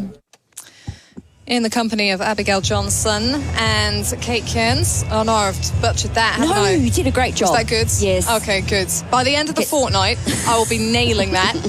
Sorry, I'm just getting the practice in very early. We are here on a very bright Rod Laver Arena, and the future's looking bright for one of the men who was on court. He's just taking his leave of it briefly. Here he comes. Back on. Back out of the tunnel is Daniil Medvedev in his very pale yellow shirts. Yes, that will do. Okay, it's so lacking in colour that it's hard to distinguish a colour there. It's almost like it's a washed out green. Okay, yes, better description. It's like he's gone and washed that number of times. I doubt that he has. I don't think Daniil needs to be doing his own washing at this stage. Paired with the white shorts today, we probably won't be seeing this kit much longer if Medvedev keeps up the form that we've seen so far. Just looking very steady, Kate, since the first game when he was broken to open. There was a little bit of hope for his world number 91 opponent, Henry Laaksonen. Stamped out pretty quickly, though, wasn't it? Yes, any hope. But Laaksonen, he had disappeared off court as well. He's just coming back now. Both taking their time. It's been a pretty cool day here in Melbourne. It's only, I think, around 21 degrees. The sun has it's sort of been trying to, get through the clouds most of the day, but it's definitely bright sunshine on Rod Laver Arena right now, and a very typical Australian Open day. We've got some heat coming, though.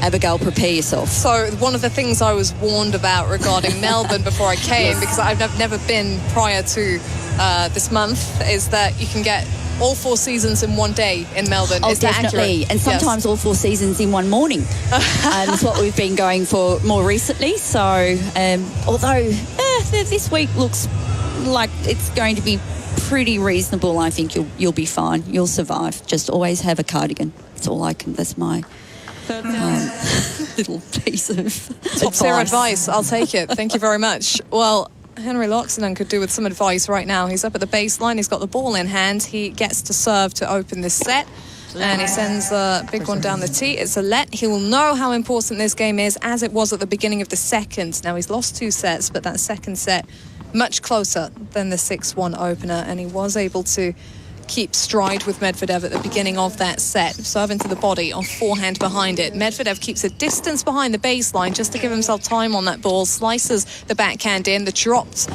volley gets the winner from Laaksonen. He really noted there the distance that Medvedev was keeping. Yeah, that was great. He had Medvedev right at the back of the court, kept getting him out wider and wider with that forehand, and then I actually thought he was going down the line. And I think Medvedev did too. Smart hands from the 29-year-olds, but he'll want a first serve or two. Not coming for him here. Second serve.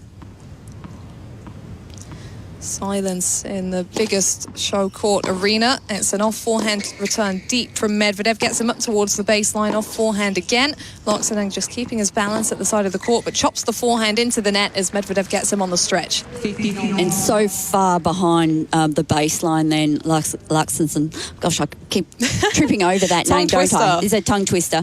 And just in no man's land behind the Melbourne sign up our end of the court.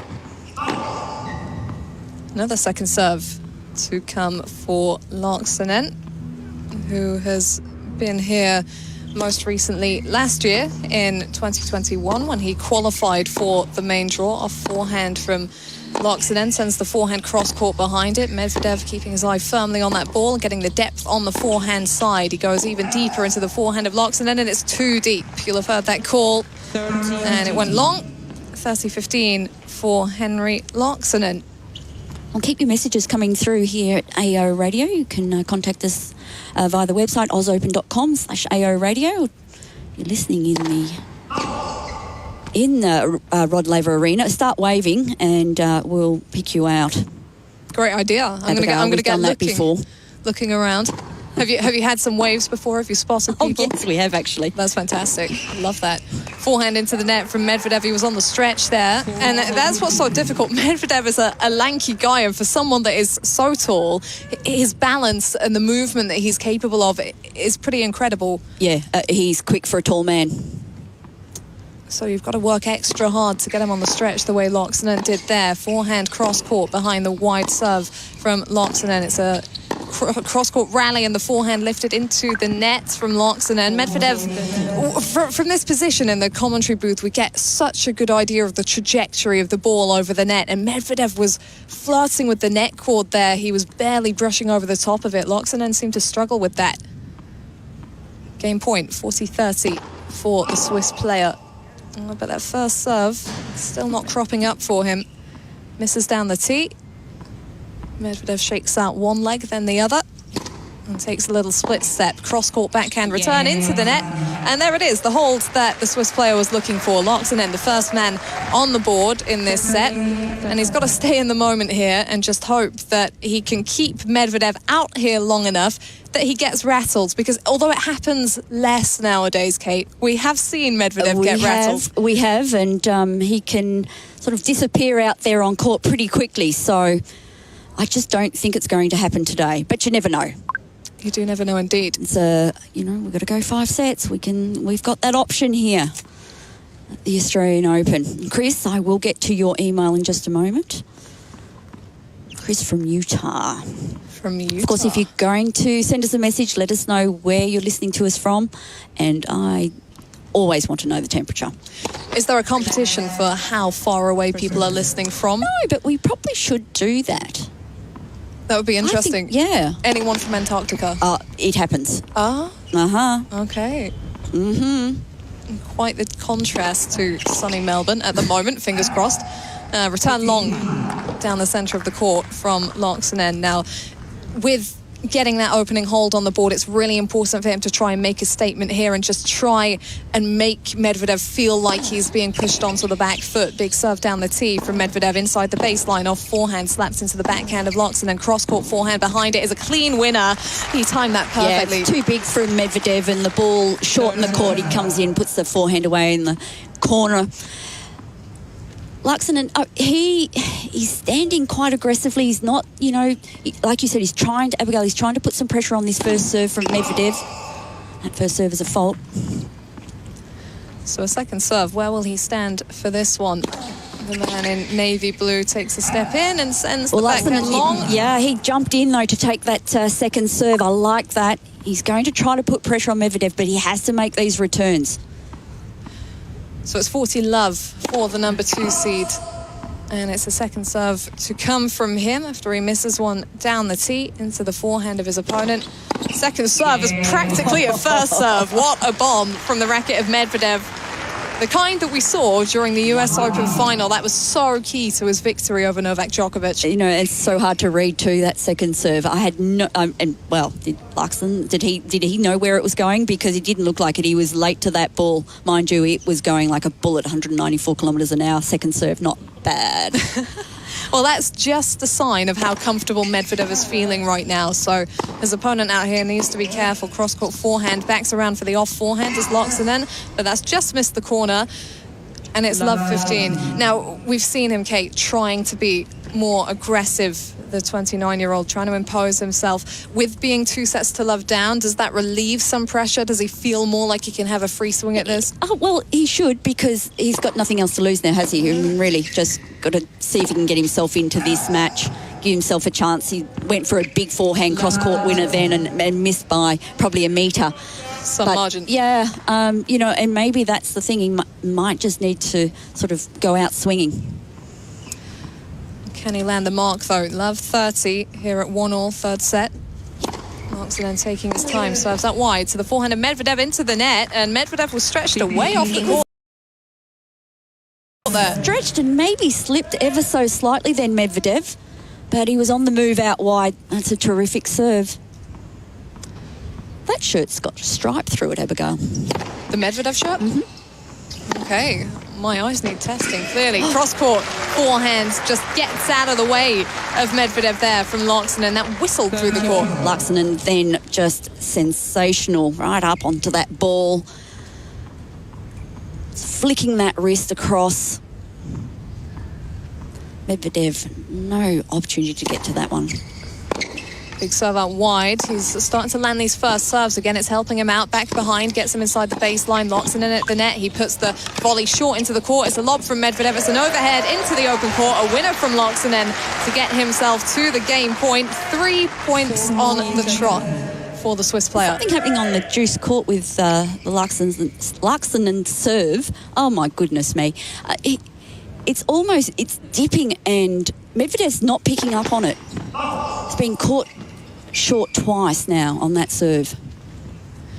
He's got a second serve to look at here. Medvedev to try and put the scoreboard pressure on.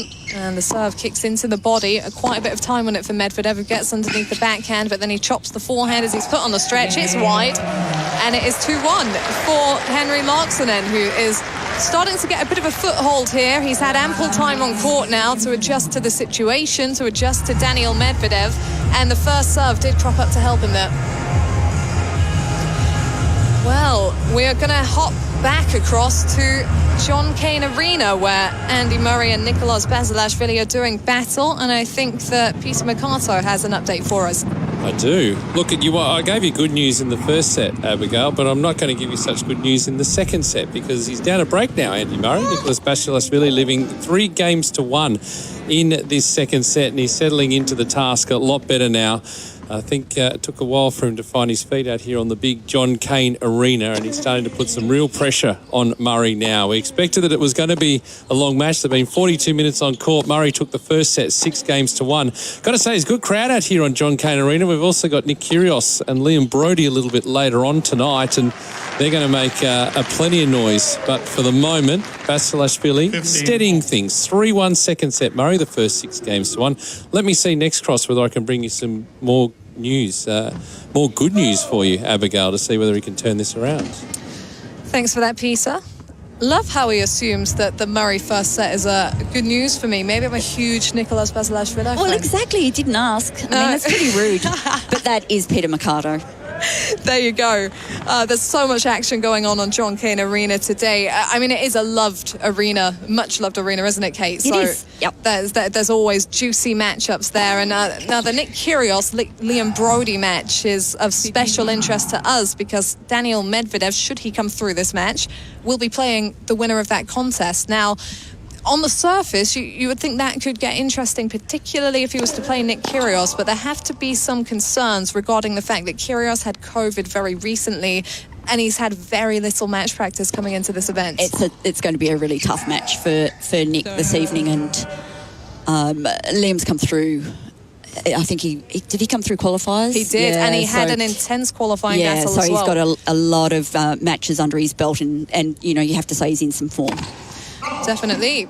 So that match in and of itself will be intriguing, because you could say that Brody has the benefit of coming through those qualifying matches. Absolutely. But he had a heck of a marathon against Roman Safulin in his final match. He just edged the second set tiebreak. Then he came through the match in a lengthy affair. Kissed the court at the end. Yeah, well, he did indeed. It was very dramatic for Brody. I mean, he left it all out on the court there.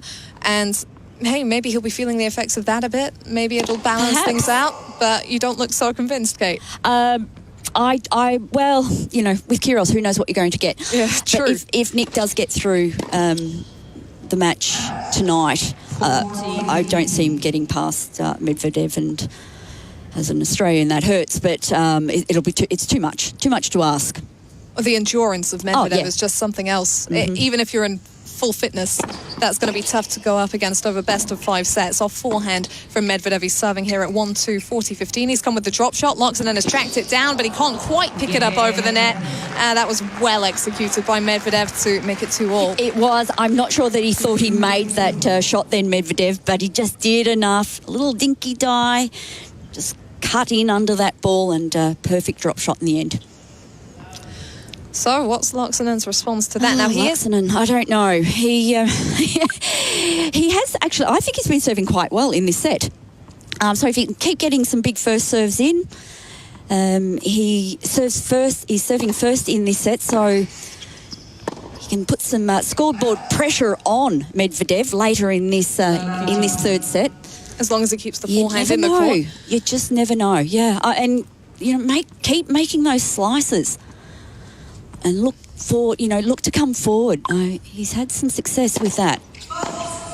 Those first serves just starting to miss. So if we're picking a game plan for Laaksonen out here, he was stepping up to go for it a little bit more. Is it more important to try and finish these points quickly, or to try and make Medvedev uncomfortable by switching up the line of the ball? I like him getting Medvedev on the run.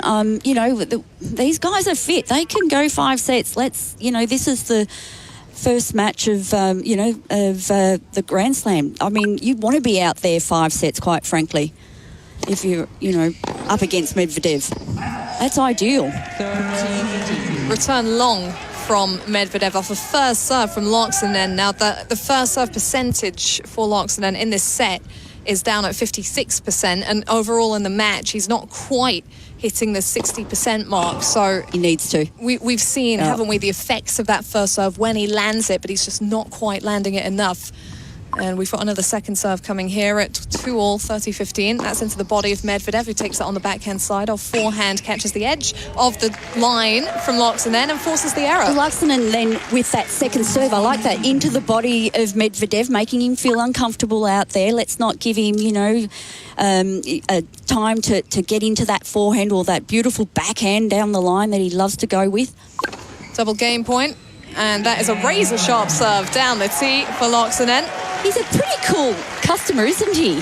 Laaksonen, he's just, hits that ace, just slowly ambling towards his seat.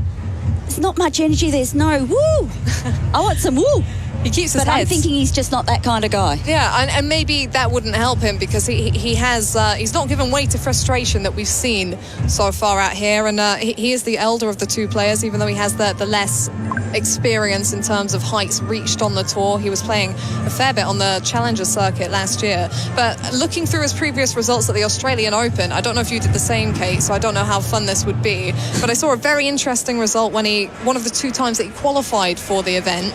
I wonder if you know what I'm going to mention. In 2019, he came through 3 rounds of qualifying. He beat a top 100 player, Mirza Basic, in the first round, then lost to Alex de Minaur in 5 sets, so it was close. Do you know who he beat in the first round of qualifying? What year was that?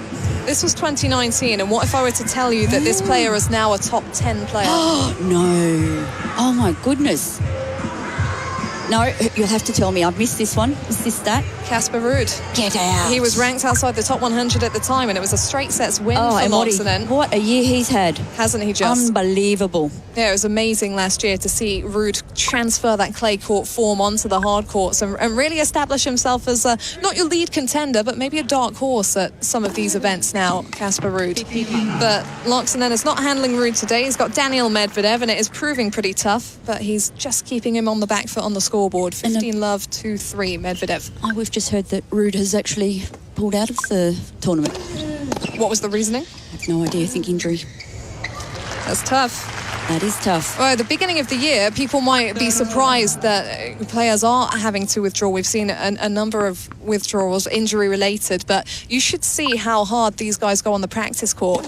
I was walking around the grounds just prior to the tournament starting, and I was watching a practice set between Felix Auger-Aliassime and Yannick Sinner. You would not have known that that was a practice match. They were treating it with the seriousness as if it was a contest right here on Rod Laver Arena, and that's really what seems to separate the top players from maybe that's next level of player. You want to simulate the pressure of these matches in your practice so you know what to do, you know what to expect. You're ready for the moment. Yeah, that intensity on the practice court, so you're never quite physically safe. You might pick up an injury there, as unfortunate as that would be. Medvedev right now, 40 love here at 2-3. Just taking an extra ball from the back of the court after the let.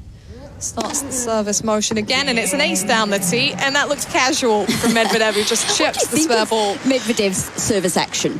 It could be improved, I think. I mean, it's effective, don't get me wrong. It's not fluid. Well, the thing with Medvedev, he's very unique, isn't he? Yes, he is. Technically, you don't see a lot of people hitting the forehand and backhand in the manner that it is a lot of arms and legs everywhere kind of thing. But for Medvedev, it works. So I'm not going to question him. You know, he's hitting big serves. No, I don't think we should. Big forehands and backhands. I think he clearly knows what he's doing. Yeah, it definitely makes him intriguing to watch. So unique is he. Back behind with the forehand from Laaksonen, but Medvedev deep enough behind the baseline to get himself time, chop the ball back into play. Now he scrambles for another forehand. It's a chopped half volley from Laaksonen, and the forehand line is just long from Medvedev. Laaksonen maybe should have finished that point a few balls earlier. Oh, how's the defence, though, from Medvedev in that point? That was insane. He was playing, I don't know, 3-4 metres deep in the court, behind the Melbourne sign. Unbelievable what balls he gets back. Locks in for every shot. Off forehand return gets him in close to the baseline, and it's long from Laaksonen. I wonder, does he realise just how far Medvedev is standing back for his serve? Because he gets way back to receive serve, and I just sometimes, if he gets the right return, like the drop shot's on. It has to be smart here, Laaksonen. He goes down the tee, back behind with the forehand into the forehand of Medvedev, who just puts that into the net. He's doing well to stretch Medvedev on that forehand side. Laaksonen then with the forehand, just finding the line. It was a nice short angle. But he has to hit the lines. This is the thing. Yeah, that's what's being asked of him. 30-15 now at 3-all. Big serve out wide into the backhand does the damage. Medvedev only able to slice that into the floor, and actually Medvedev with he's turned to the back fence here and given a few words of frustration. I'm not sure who they were to. I'm trying to work out where his player box is. Last night when Alexander Zverev was on court, it was over to the left, but he was not looking there at this point in time, so I wonder who he was talking to there. Just off to the side from Laaksonen. The cross-court backhand is wide, and Medvedev is alive in this game. 40-30, a chance for deuce. Just shifting from foot to foot. And Medvedev's ready position as well. He's pretty much bolt upright. You see a lot of players really pounce and get low, almost like a tiger waiting for the kill. But Medvedev looks pretty relaxed. Must think he knows where this ball's going to go. Second serve comes into the backhand cross-court from Medvedev, who quickly adjusts behind to get central at the baseline, but the backhand is long. He just kind of lost his positioning there, Medvedev. And Laaksonen just keeps his nose out in front as we head into the second half of this third set, 4-3. If he breaks here, I mean, it might be unlikely, Kate, but if he breaks here, he's got an opportunity to serve for the set, and that's why tennis can change so quickly. Yeah, he needs to come out firing and really going after a few of these. So, well, if Medvedev gets the first serve in, he needs to go after it, and if he sees anything, if he gets a few seconds, so if he's lucky enough, I think Medvedev, I haven't seen the stats on his service today, but it's been pretty handy. So anyway, take your chances. You've got to make the opportunities happen for you out there. I'll go to a couple of emails that have come through. Oh, yeah, let's I've got hear one those. from Chris. Chris has been listening to us from Utah. It's around 9, it'll be around 10 o'clock now, I imagine. Abigail, and he's saying, Katie, the only person that ever has got away with calling me Katie is my orthodontist, Chris, but you and my orthodontist. Thanks for the coverage, Abigail. Good luck and have fun doing AO Radio. Kate, do you know there's a drink that's also named Kerns? Oh, wow. Have a great evening, ladies. Did you know that? No, I did not. I wonder what sort of a drink it is. Maybe we should have to be a strong one. Get back in touch, Chris. Let us know. But thank you very much. I'm loving Melbourne right now, and I hope to enjoy it for the rest of the fortnight.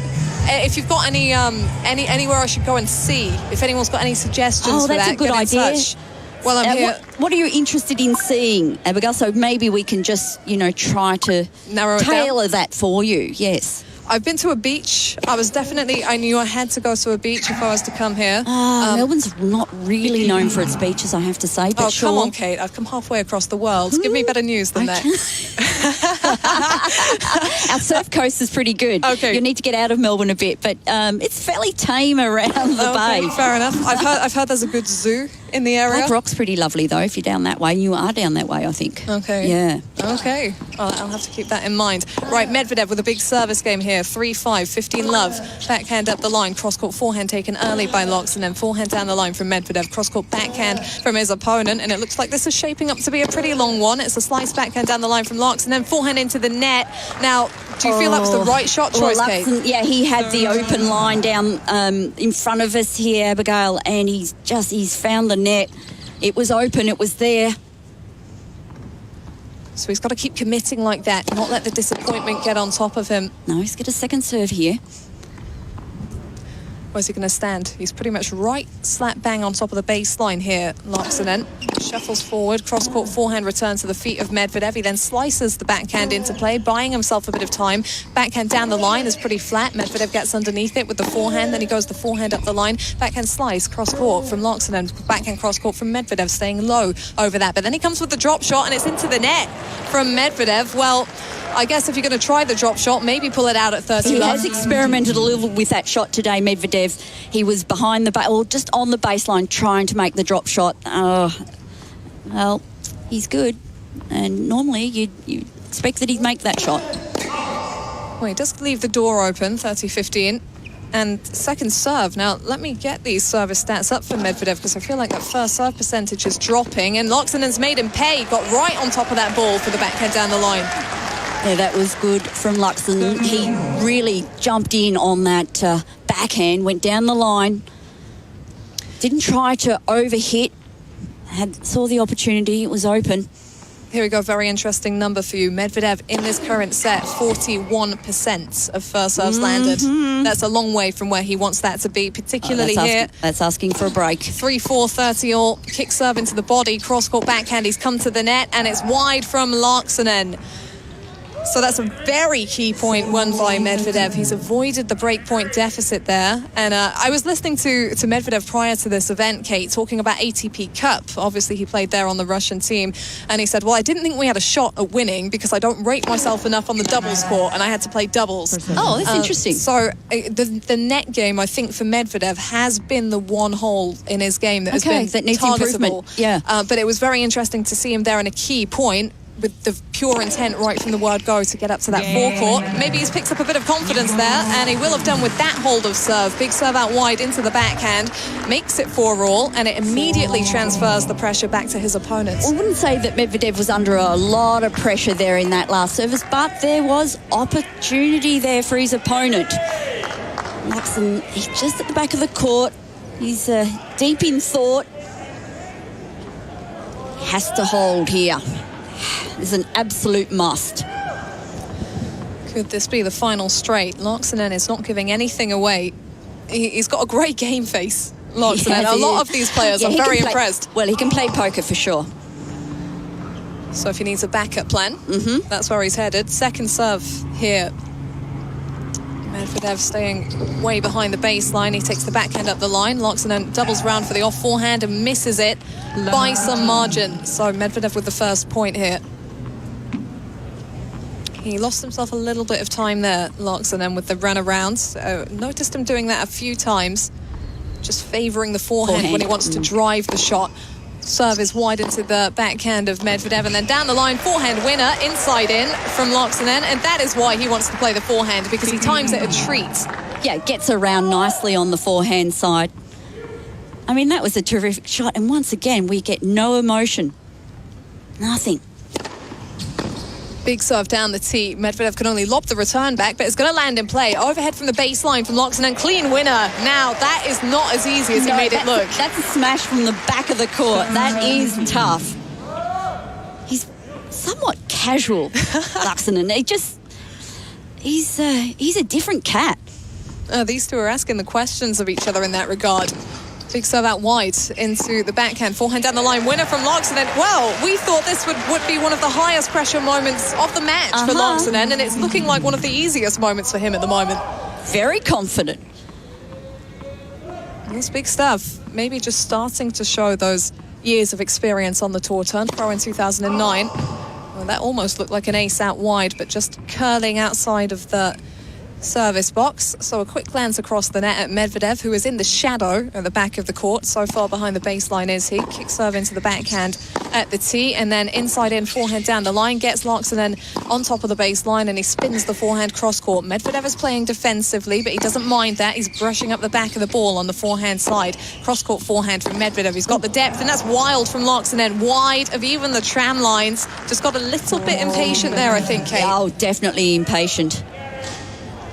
And for no good reason. He's right in the point. Didn't need to go for the big winner. I think it was maybe in position to hit that ball too. I mean, anyway, it's a loose ball. Yeah, frustrated. Yeah. Big serve out wide though, and the cross-court return is wide from Medvedev. So Loxinen, for the first time in this contest, is actually a game away from taking a set. Can you see it happening, Kate? Well, why not? Why not? Why not? I mean, that was a terrific service. So he can just keep up the pressure on Medvedev's serve. As we said, he's seeing a lot of second serves in this third set. Anything could happen. We might be going to a fourth. And we might be going to John Cain Arena, actually, where Peter McCarter is keeping us updated. Peter, what's the news there? Well, we'll find out whether you're an Andy Murray fan or not, Abigail, in just a moment. You and Katie over there. But we can see 5-3 for Nicholas Basilashvili. I'm glad there's some distance amongst us at the moment. Social distancing, of course. Murray got one of the breaks back. He was down 2 breaks of serve in this set. He's got one of them back and is certainly playing a lot better. Basilashvili just being frustrated at the moment. Of course, with Andy Murray expecting to run all sides of the court, and Basilashvili just feeling he needs to press that little bit more. And fair to say, there are a lot of Andy Murray fans in the crowd. Still advantage Basilashvili in this set. He's leading 5-3. It is 15-all on the Murray serve. Murray taking the first set. 6-1, the bright sunshine on John Cain Arena. So tell us, Abigail, Murray fan, yes or no? I'm a commentator, Pete. I can't disclose that information. Very sorry about that. But, yeah, that's not key information out here, so I'll keep those cards close to my chest. But it's an interesting match, that one, because Murray played Basilashvili a matter of days ago. So Murray won that match. So is that better news for Murray, do you think, or Basilashvili that match came so recently? Well, I think for Murray.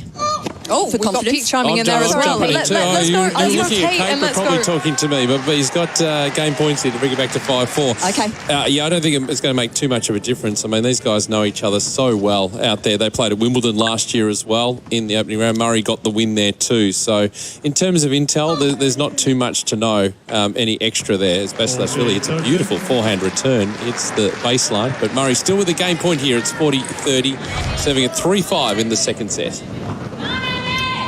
What would you say then, Kate? In terms of Murray and Basilashvili? Well, I still think Murray's a chance for this match. I like his form. I've also, the fairy tale with Murray. I would love to see him do well here at the Australian Open. Come back, kid. Not such a kid anymore. No, not quite. No, but I saw that documentary and ever since it's just like, man has had so much done to those hips that... I don't know, just deserves a bit of luck. People like that kind of story, don't they, in the sport? A champion still grafting even when they've achieved so much just for pure love of the sport. Medvedev here is getting a good start to this game to try and stay in the third set, 30-15, and it's a long cross-court rally, but he dumps a backhand into the net, leaning through the shot, and Loxinen suddenly is 2 points away from taking us fourth. That's right. Medvedev had 2 great serves to start this game off. Was leading 30-love, and look, 30 all. Big serve down the tee from Medvedev now. Cool as a cucumber. Yeah, that tells you a lot. Yeah. And that's got him out of trouble on a couple of service games, Medvedev, with that big serve down the tee. Could have been set point there, could have been break point. Well, Luxon, he should be expecting that too.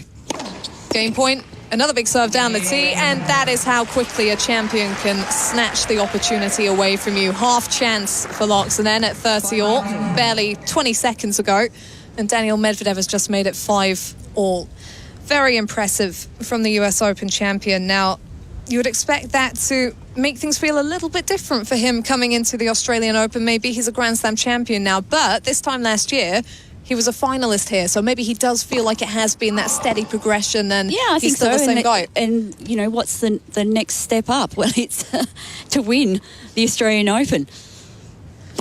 Yeah, he's the highest placed finisher here of last season. Medvedev, who charges in to track down the drop shot from Laaksonen, tries to hit one off it, but it's a forehand pass from Laaksonen. That ball sat up in the court, and his opponent had read it.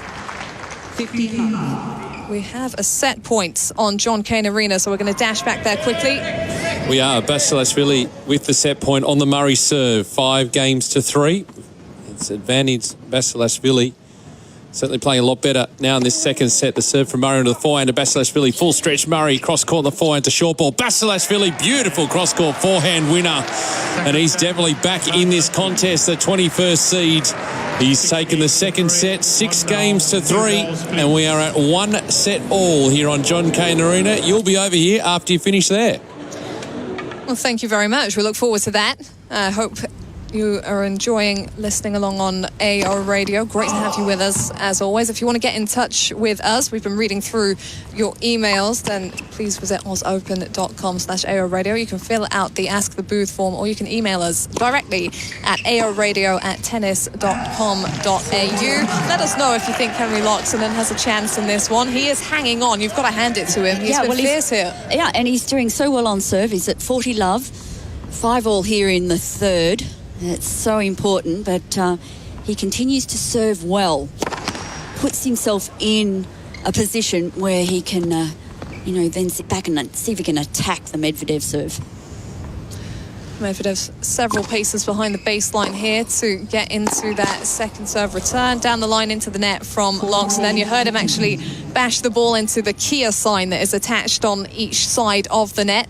That was the little collision with the plastic, some way down below the height of the net cord as he tried to flatten that shot out. Yeah, Laaksonen just trying to go down the line. He had the open court. For service. And at 40 love, it was worth having a shot at. Yeah, if you're going to risk, then you've got to give yourself a bit of margin to do that. We saw that from Medvedev earlier. Bouncing of the ball from Henry Laaksonen. The serve down the tee. Return to the feet by Medvedev, who is forced back behind on the forehand. He's now got to run right across the baseline to scramble for the backhand. It's into the net. And Henry Laaksonen is once again 1 game away from this set. And he is seizing this chance by the scruff of the neck now. Laaksonen, he's playing his best tennis in this third set. And, he's serving first, which I think is actually helping because he doesn't feel like he's always having to come from behind. He's been positive. He's getting into a banana, so he thinks he's going to be out here a little bit longer. That's a good sign. He's giving us those signs as well. Now, let's have a look at some of the results for the seeded players, because Laaksonen is actually up against it here, because 5 out of 5 seeded players won on Rod Laver Arena yesterday, and 2 out of 2 won today. So he's got to try and overturn a stat there. Right. But there have been upsets around the grounds today already. Now, the biggest of those for me is the one that you mentioned, Leylah Fernandez. Going out to Maddie Inglis. Yeah. Was that the biggest one for you? Is there anything that's taken you more by surprise? There's so many matches on day 2 here. Of course, there's probably upsets happening as we speak, but I think for me that seemed to be the biggest one today. I mean, wild card, yeah, absolutely. Leylah was, I think, 23rd seed. So yeah, we would have expected her to get through that match, but no. And I think it wasn't like it was a 3-set match. This was straight sets, and it was reasonably comfortable. It It was indeed. There was also a loss for Petra Kvitova, who was runner-up in 2019. That was to Sorona Kostaya. Now, we know Kostaya can play. She occasionally has a very good run.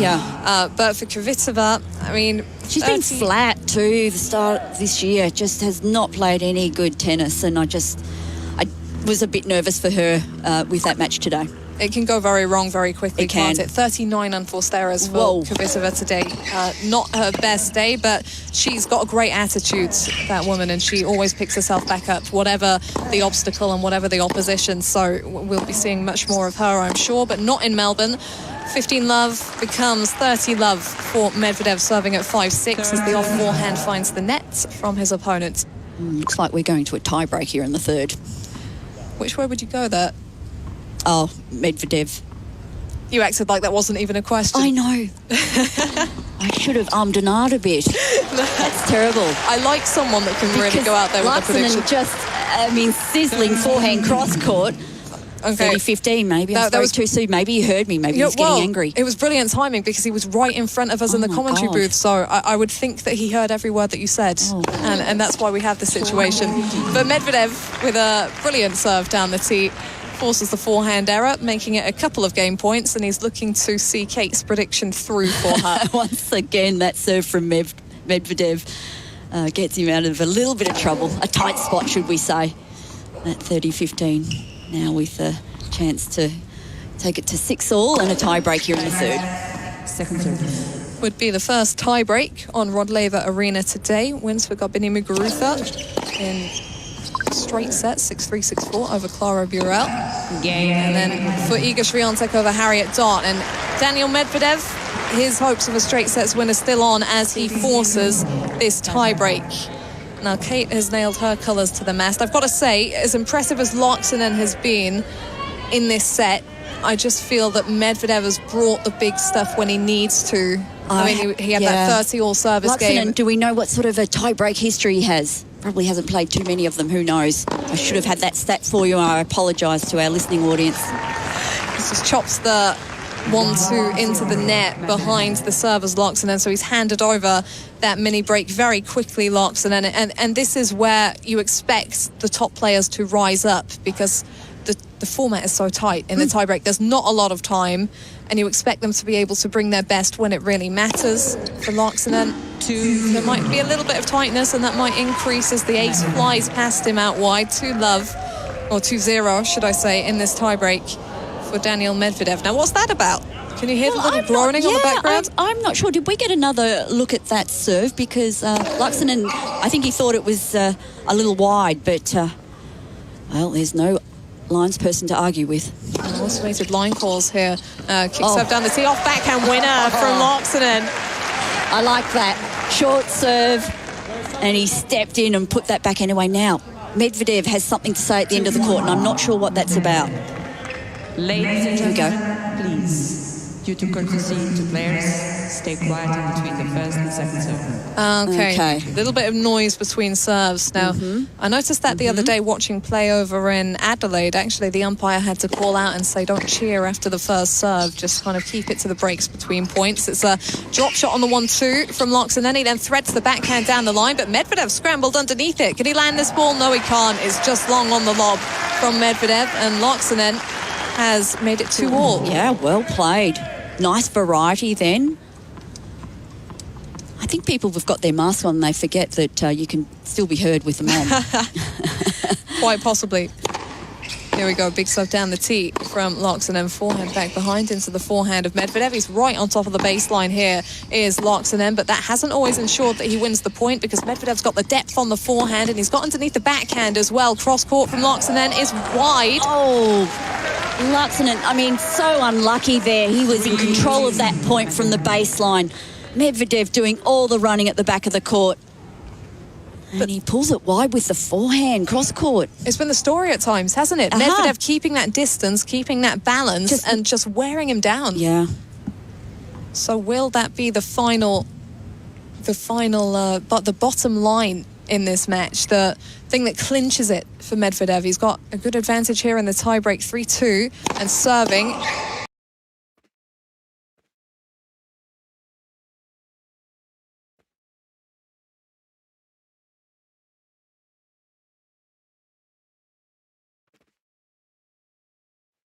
but he can't find the first serve. Now he wants that 4-2 advantage heading into the change of ends. It feels very different to 3-all.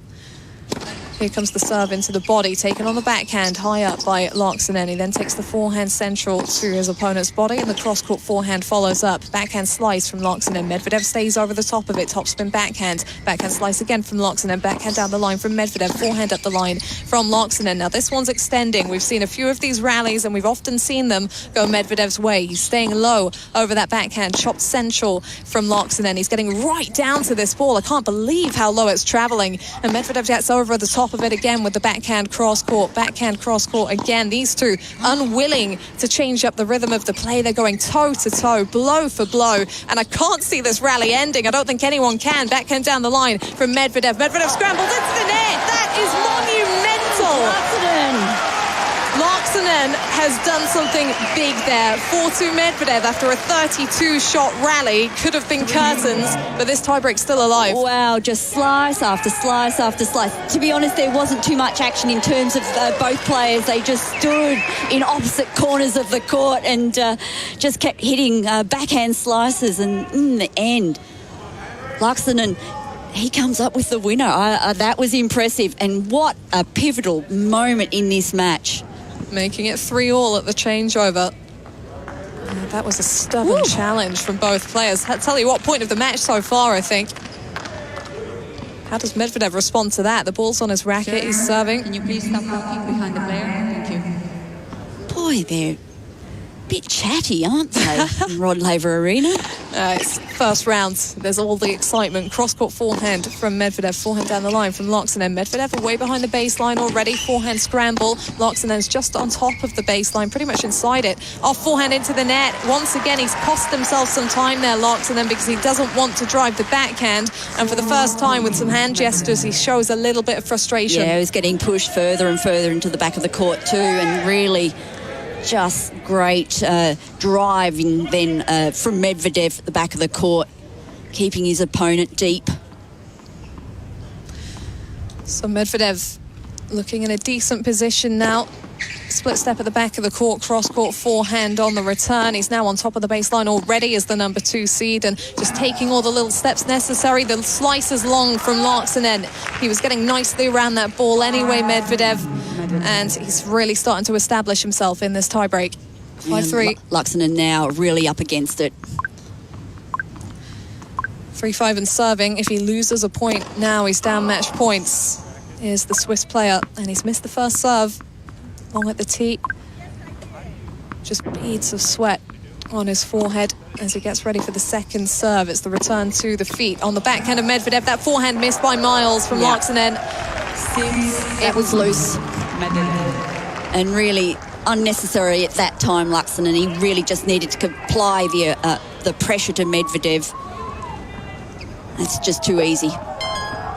So can he get it done? 3 match points for Daniel Medvedev. Big slap serve out wide. He's inside the baseline, backhand down the line. That'll do.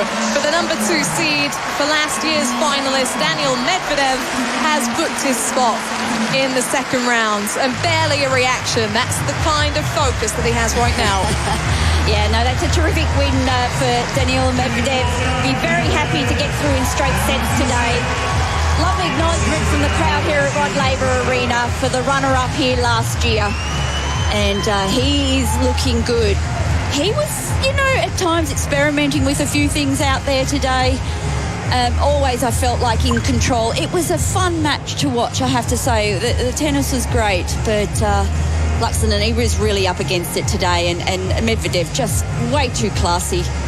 Too many answers. The serve was too big and just the pressure at the right points and at the right time. And as I said, getting through in 3 sets, he'll be very happy, and he goes through to the second round. And of course, as we mentioned earlier, we'll play the winner out of tonight's match with Nick Kyrgios and Brody. Yes, indeed, Liam Brody. Brody. Had you made a call on that one, Kate? Yeah, I think Brody will win that. You think Brody will take it? I do. Do you think Nick's coming back. He's had COVID so recently, and we just don't know how he's feeling. I imagine pretty flat. and probably quite exhausted. But and just, you know, his last year and even last 2 years, he's hardly played any tennis. So anyway, we'll see. We will see. He does incredible things here. He loves this tournament. He loves playing out at John Cain Arena. So my money's still on Brody. Not that I'm into betting. Well, it's classic Nick Kyrgios, isn't it? The unpredictability. Yes, I think right. that just sums him up. Yes. You never know what you're going to get, but it will be entertaining. Daniil Medvedev is making his way to the centre of the court. It's time to hear from the winner of this match. Daniil, congratulations. Welcome back to Rod Laver Arena. Certainly pushed in that third set, but what's your own assessment of the first up match? He started playing better. He was touching a lot of the lines, then missing out of nowhere. I didn't really know what I could do. Like, he was controlling the game, was hitting full power every shot he had. So I was just like, okay, I wait. I tried to win the set. It managed to work out, so I'm really happy about it. Incredible year last year to be now a Grand Slam champion at the US Open. You were finalist here last year, 63 wins, more than anyone else on the tour. You've had the nice build-up with the matches at the ATP Cup. Do you feel in a really good groove? You love hard courts. You're the favourite. That carries a little bit of pressure, but you seem to handle pressure pretty well. Yeah, I like pressure, but definitely last year started well here in Australia. Won the ATP Cup, managed to be in the final here. So yeah, it's really important tournaments for me always in Australia. I like to play here. I like hard courts, so always want to do better than I did last year, but it's not going to be easy. Your game's in pretty good nick, but is there something that you and Gilles look to add in the off-season? You've got a very stable team that have been around you for some time, but every tennis player is always looking to just add something or get a little bit better at something. Well, that was the shortest off-season I had. I had 14 days, so if you manage to add something to a game in 14 days, I want to know how. Like, I need this advice. Well, you're very intelligent. Yeah, I just tried, you know, to work hard physically, of course, because the season is long.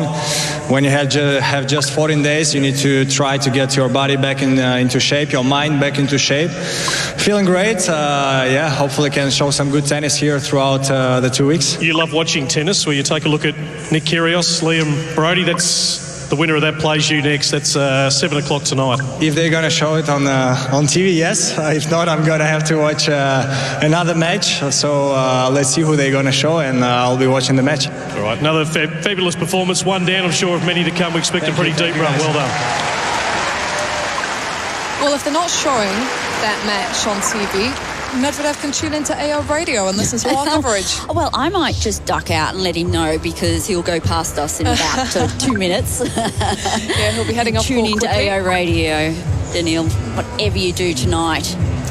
Late in the afternoon now, so there will be a bit of a break on Rod Laver Arena, because the first of the evening matches, the night session, is scheduled for a not before 7 p.m. start. Now, before the later matches, that will be Arina Sabalenka, the number 2 seed, taking on a player of home interest in Storm Sanders. Yes. What do you think of that one, Kate? Well, of course, Storm has come across from having played in Adelaide in doubles with Ash. They're very good friends, of course. They are indeed. And had victory there, so that was they won the championship there in the doubles. So I mean, yes, doubles not the same, but she's in some good form. But Sabalenka is not some player that a lot of people are talking about, and I really don't understand why, because she's terrific, and when she's on, she is difficult to beat. When she is in that zone, like, she'll serve like no other, and just, you know, she's got such a wonderful, aggressive game. Love watching her.